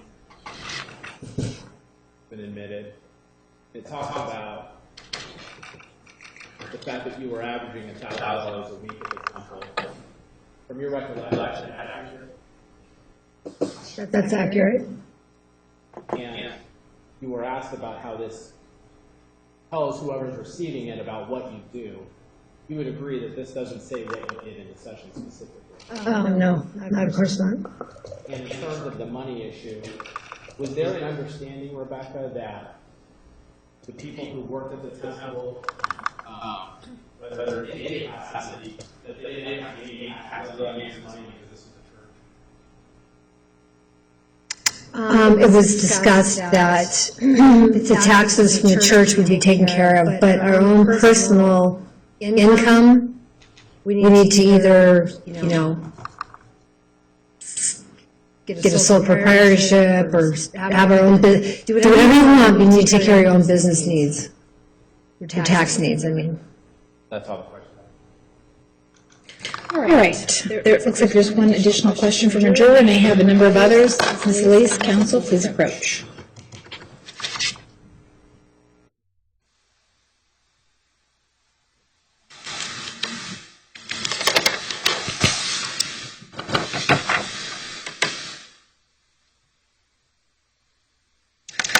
All right. Juror questions 6 through 13 and 32 through 38. We'll divide them in half. Any objections?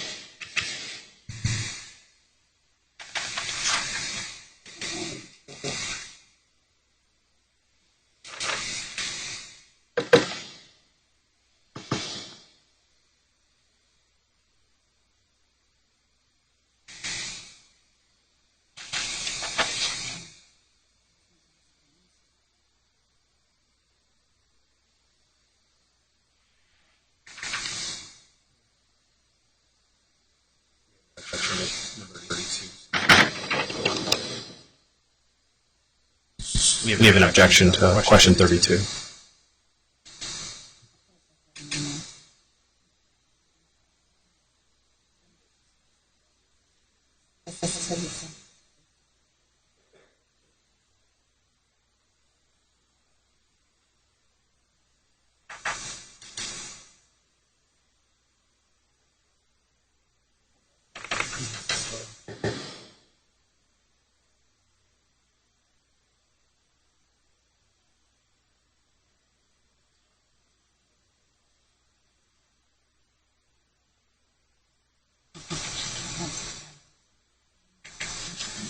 For the remainder question, we don't have, well, the ones I have in my hand, which are 33 through 38, we have no objection. Okay.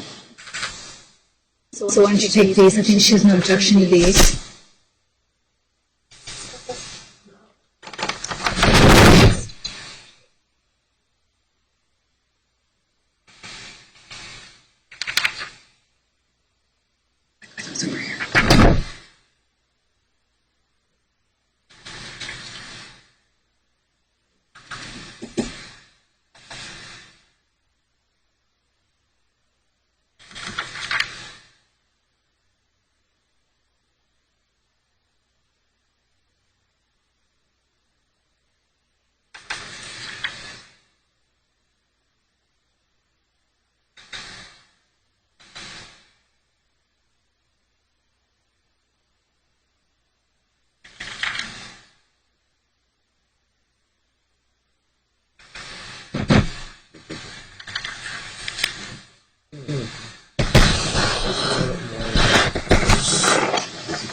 The state objected to this question. It's number 12. Well, of course they do. This witness can't answer that question. She's not a lawyer. She doesn't know the legal definition, so it's not an appropriate question for this witness. So I'm going to sustain the objection to 12. I'm sorry, 32. Excuse me, 32. For the remainder questions, we have no objection. Do you have any objections, Elise, to any of those other questions? We discussed, thank you. Okay. Thank you.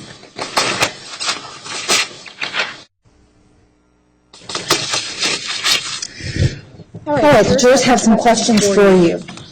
What specifically did Tracy Elise tell you to make you believe the activity at Phoenix Goddess Temple was legal? In the very beginning, there was some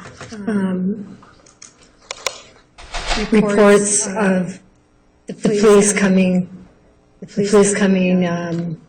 noise, I think, and she was telling me about how the FBI were camped out across the street for a while, and I don't really remember the story. It was something about the FBI and that they checked it all out and everything's legit. And the couple times that they had police called on them, that it was for noise disturbances, and that it's a free church, and that it's set up as a free church. If you were questioning being involved with the temple, especially the legality of it, why would you continue to stay and participate with the temple? Okay. I kind of talked about this. I started In January of 2011, I told myself, I want to take this priestess path, which is it's a whole year program, and each month you do a bunch of activities and learning and a weekend seminar training. And so as I went along, I did each month telling myself by the end of December, if I hadn't gotten all the answers that I could about the religious aspects of it, that I was checking out. I was going away, and the rest actually, or the raid actually happened like 3 months before that. So, Were you paid or did you receive money for work at the temple? no. Did this work include performing sexual acts? Yes, it did. Did Tracy convince or attempt to convince you that performing this work for money was legal because the temple was protected by church status? Correct.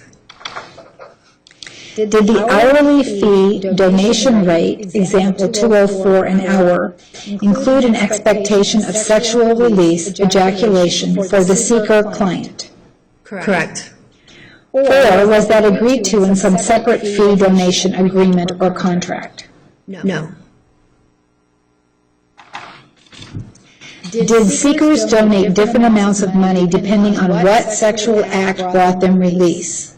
Manual stimulation, sexual intercourse? No. Did you get a W-2 or 1099 for your donations that you kept? No, I did not. To your knowledge, has anyone received any certification from the Phoenix Goddess Temple or School of One? Let me ask a question on that. Does that mean, did they get a certification from the temple, or do they have other certifications?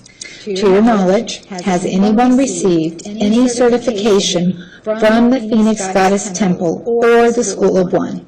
Yes. If so, who? I'm not sure, but there's a number of girls that got the certification for the priestess path. What did they do with the certification?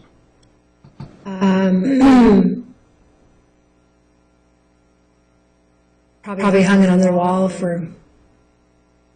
I'm not sure. You can't use it with any. You can't use it for anything. That's what you're asking.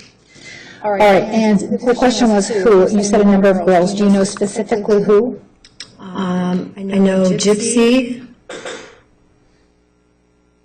Iris, excuse me, Isis, Gypsy, Jessica, I can't remember her goddess name at the moment. And but there's other girls, that's the 3 names I can remember. Was there ever a time during any of your sessions that you really felt like these healing sessions would or could be a form of adultery on the part of the seeker? Correct, yes, it did. Did you ever really feel that this behavior was not fair to the spouse or significant other of the seeker?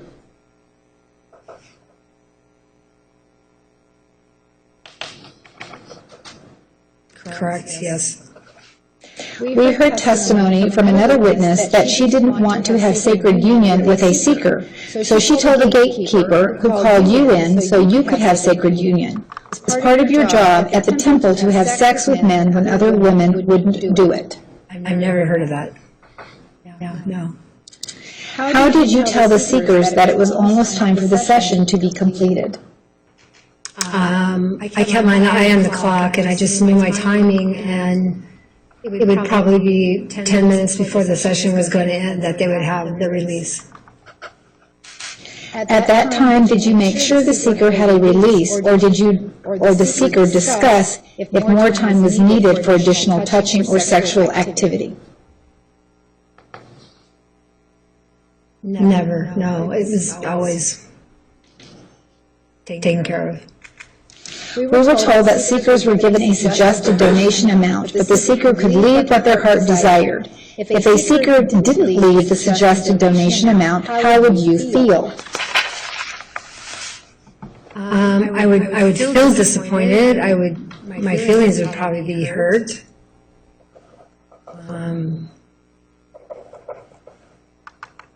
And then maybe later on I might feel a little angry. If a seeker told you up front that he could not leave the suggested donation amount, would you end the session or would you work something out? Never. Never. I would never work something out. I'd never talk about it in the chamber rooms. Would you end the session? Oh, would I end the session? I'm sorry, I didn't understand. Would I end the session? No. With regard to tithing, Miss Elise is referring to the donation given to the goddesses is similar to those that are given during Sunday services in other churches. Can you please explain how these two compare, since a Sunday tithing does not involve a service given, but is basically a gift? Okay. Are you just talking about the church? The Sunday services? I'll read it again. Okay, thank you. With regard to tithing, Miss Elise is referring to the donation given to the goddesses as similar to those that are given during Sunday services in other churches. Can you please explain these two compare, since a Sunday tithing does not involve a service given, but is basically a gift? Okay, thank you for reading that. They're completely different. A church passes around a basket, and they don't even have a suggested donation. And the temple had suggested donations. Even in the church services, it says you can donate anywhere from $3 to, I don't know, I can't remember what it said, $3 to $27 or something. Or the suggested donation for the church service. And I might be wrong on that. I just remember in other classes or other little things, there was always a certain suggested donation, even on the classes. However, if somebody didn't donate, they wouldn't be turned away at church. Did you feel manipulated by Tracy Elise to perform sexual acts for money or a donation? No. Did you feel forced by Tracy Elise to perform sexual acts for money or a donation? I'm sorry, is there some way you can go back to that last question? Sure. Okay. Did you feel manipulated by Tracy Elise to perform sexual acts for money or a donation?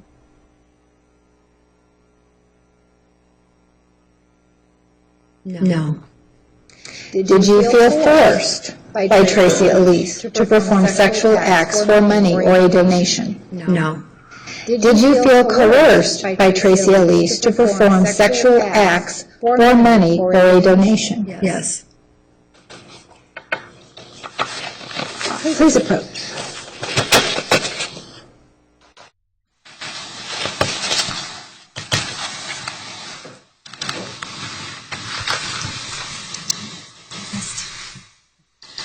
All right, I know we won't finish this afternoon with a follow-up. My follow-up is going to be very, very short. How about yours? I don't need to do a lot. Okay, all right, let's do it. All right, follow-up from the state.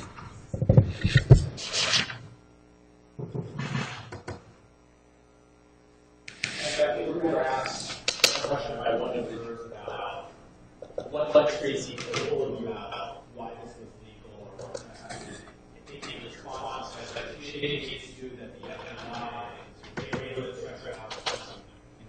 Yeah. That whole the FMI element, do you have any personal knowledge of that, or is that just Tracy? No personal knowledge. It happened before I got there. And certainly, is there any reason how personal?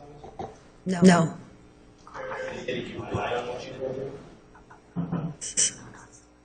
You were asked a question, I think, in the last one about whether you felt manipulated by Tracy to perform sexual acts or litigation. The answer is no. Let me ask you, if you made a goal that is not equal to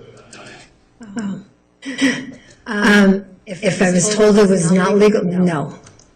If it was not legal, no, I would never. feel that Tracy told you that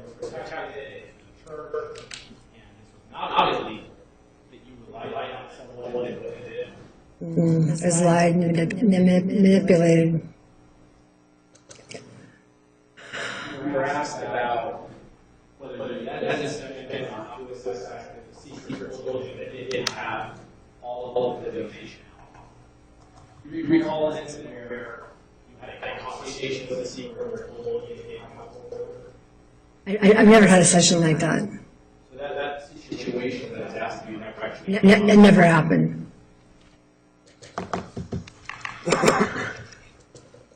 We're asked a question about whether you paid received any money or what you have in God. So I just want to clarify.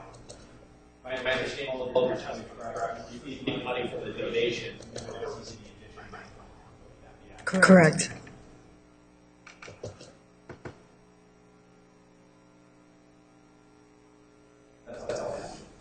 Ms. Elise, follow up?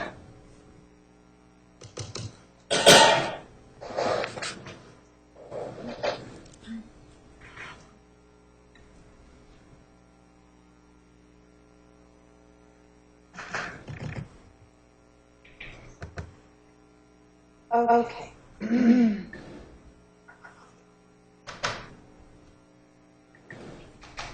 So I was confused, and I hope you cleared it up.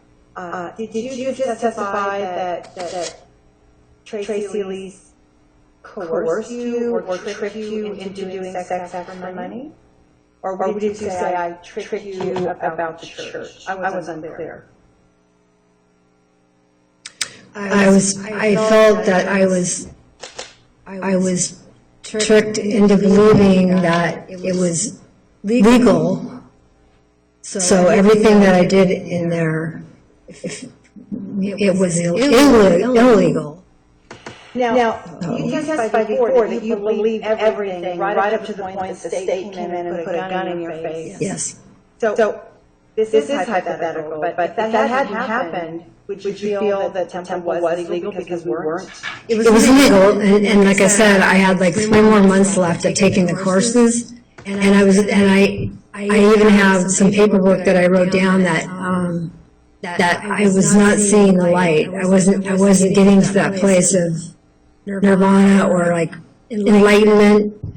You know, it had already been September, August, September, October, November. I only had 3 months left before the classes were going to end. So you actually only took 3 of the 13 immersions, though. You just barely started with Priestess Path, isn't that true? Priestess Path, I did every single month, and I paid cash for it too. No, I'm saying, I apologize. So in the Priestess Path, you did the red, orange, yellow. Yeah, I started in January, and I did every single month. And you did the first cycle in spring. Yeah, I did every single month, and I paid for it as well. Yes, thank you for that.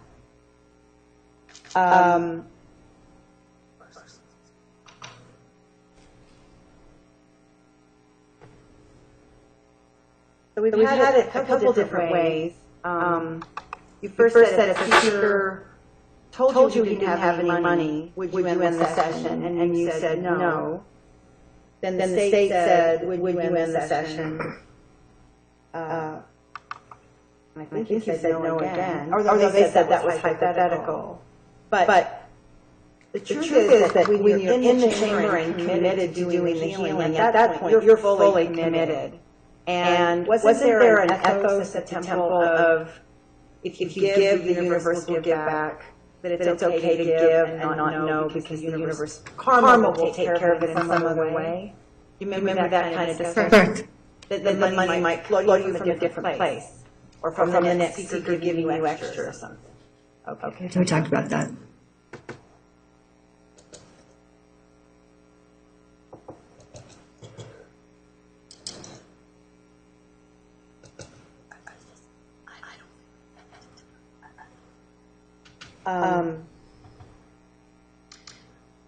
You said that when you go to a Sunday service and the church asks about a gift and they pass a basket around, isn't that just one way that the church takes money? Doesn't the church also issue member cards where you actually tithe 10% of your income? Do you remember ever hearing about tithing as 10% of your income?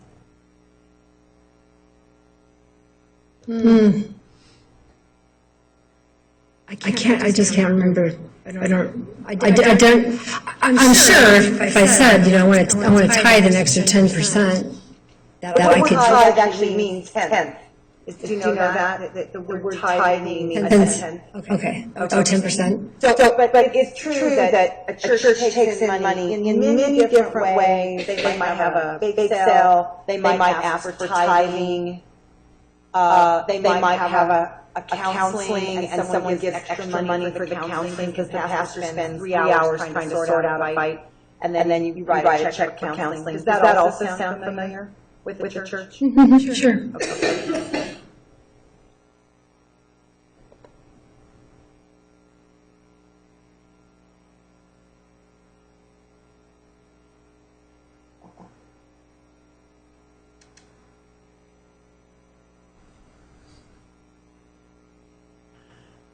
Did you fulfill your mission to embody the goddess Aphrodite, even for a few years?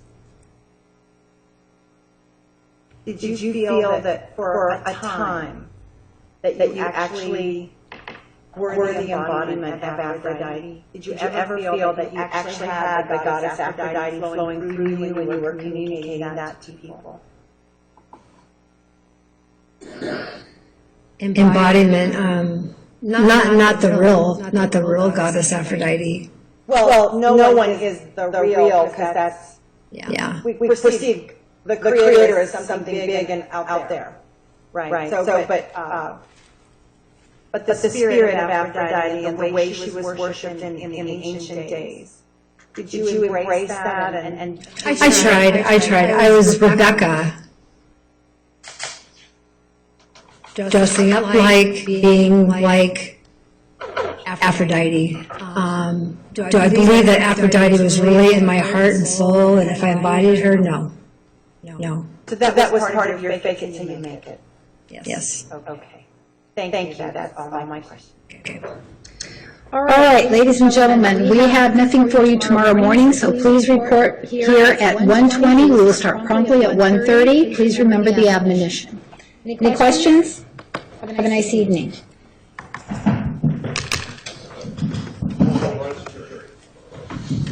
You may step down. Thank you for being here.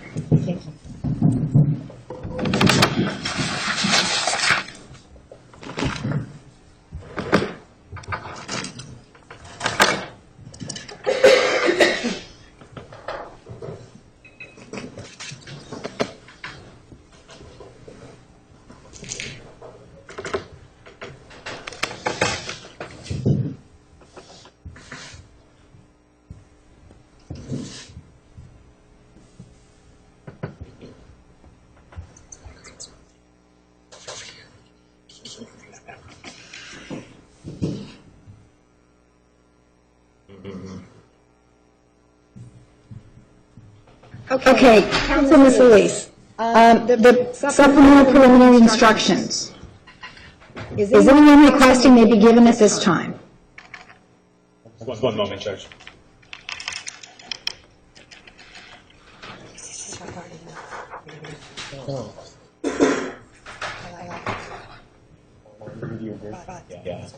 Judge, I can tell you the state's position are asking that at this time of the trial that the jury only be given the language in terms of the instruction for prostitution and the elements of prostitution.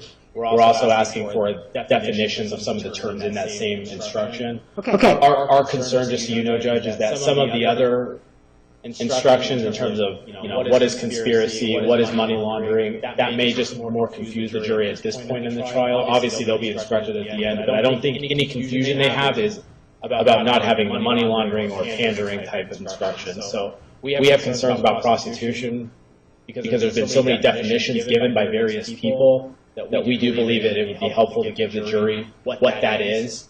Okay. So that's the state's position. So tomorrow, I'd like you to provide the court with whatever portion of the supplemental preliminary instructions that you think should be given, and provide a copy to Ms. Elise. Ms. Elise, what's your position with regard to providing some additional instructions to the jury. Are you suggesting I that? feel like Objective. this is just another move by the state to stop the natural progression of the unfoldment of this evidence and this case. I have been told for over 4 years. I would say, what about this? What about this? What about this? And I was always told, that's not going to do any good to get before a jury. Now I'm standing here before the jury, and they're still using techniques, legal maneuvers to manipulate in their direction. If this is an unusual procedure that they're wanting to read this now, I'm like, it's to their advantage. If we're going to read this, I would like the law, and I don't have it in front of me, but I have put it in prior documents that came from prior counsel and my own research, that there is a law in Arizona that says you cannot convict someone of a crime without proving that they have a criminal mindset. So if that's read, then I'll probably be more amenable. I am going to just have to read what they say and react in writing. That's really what I need to do. Okay. And I need to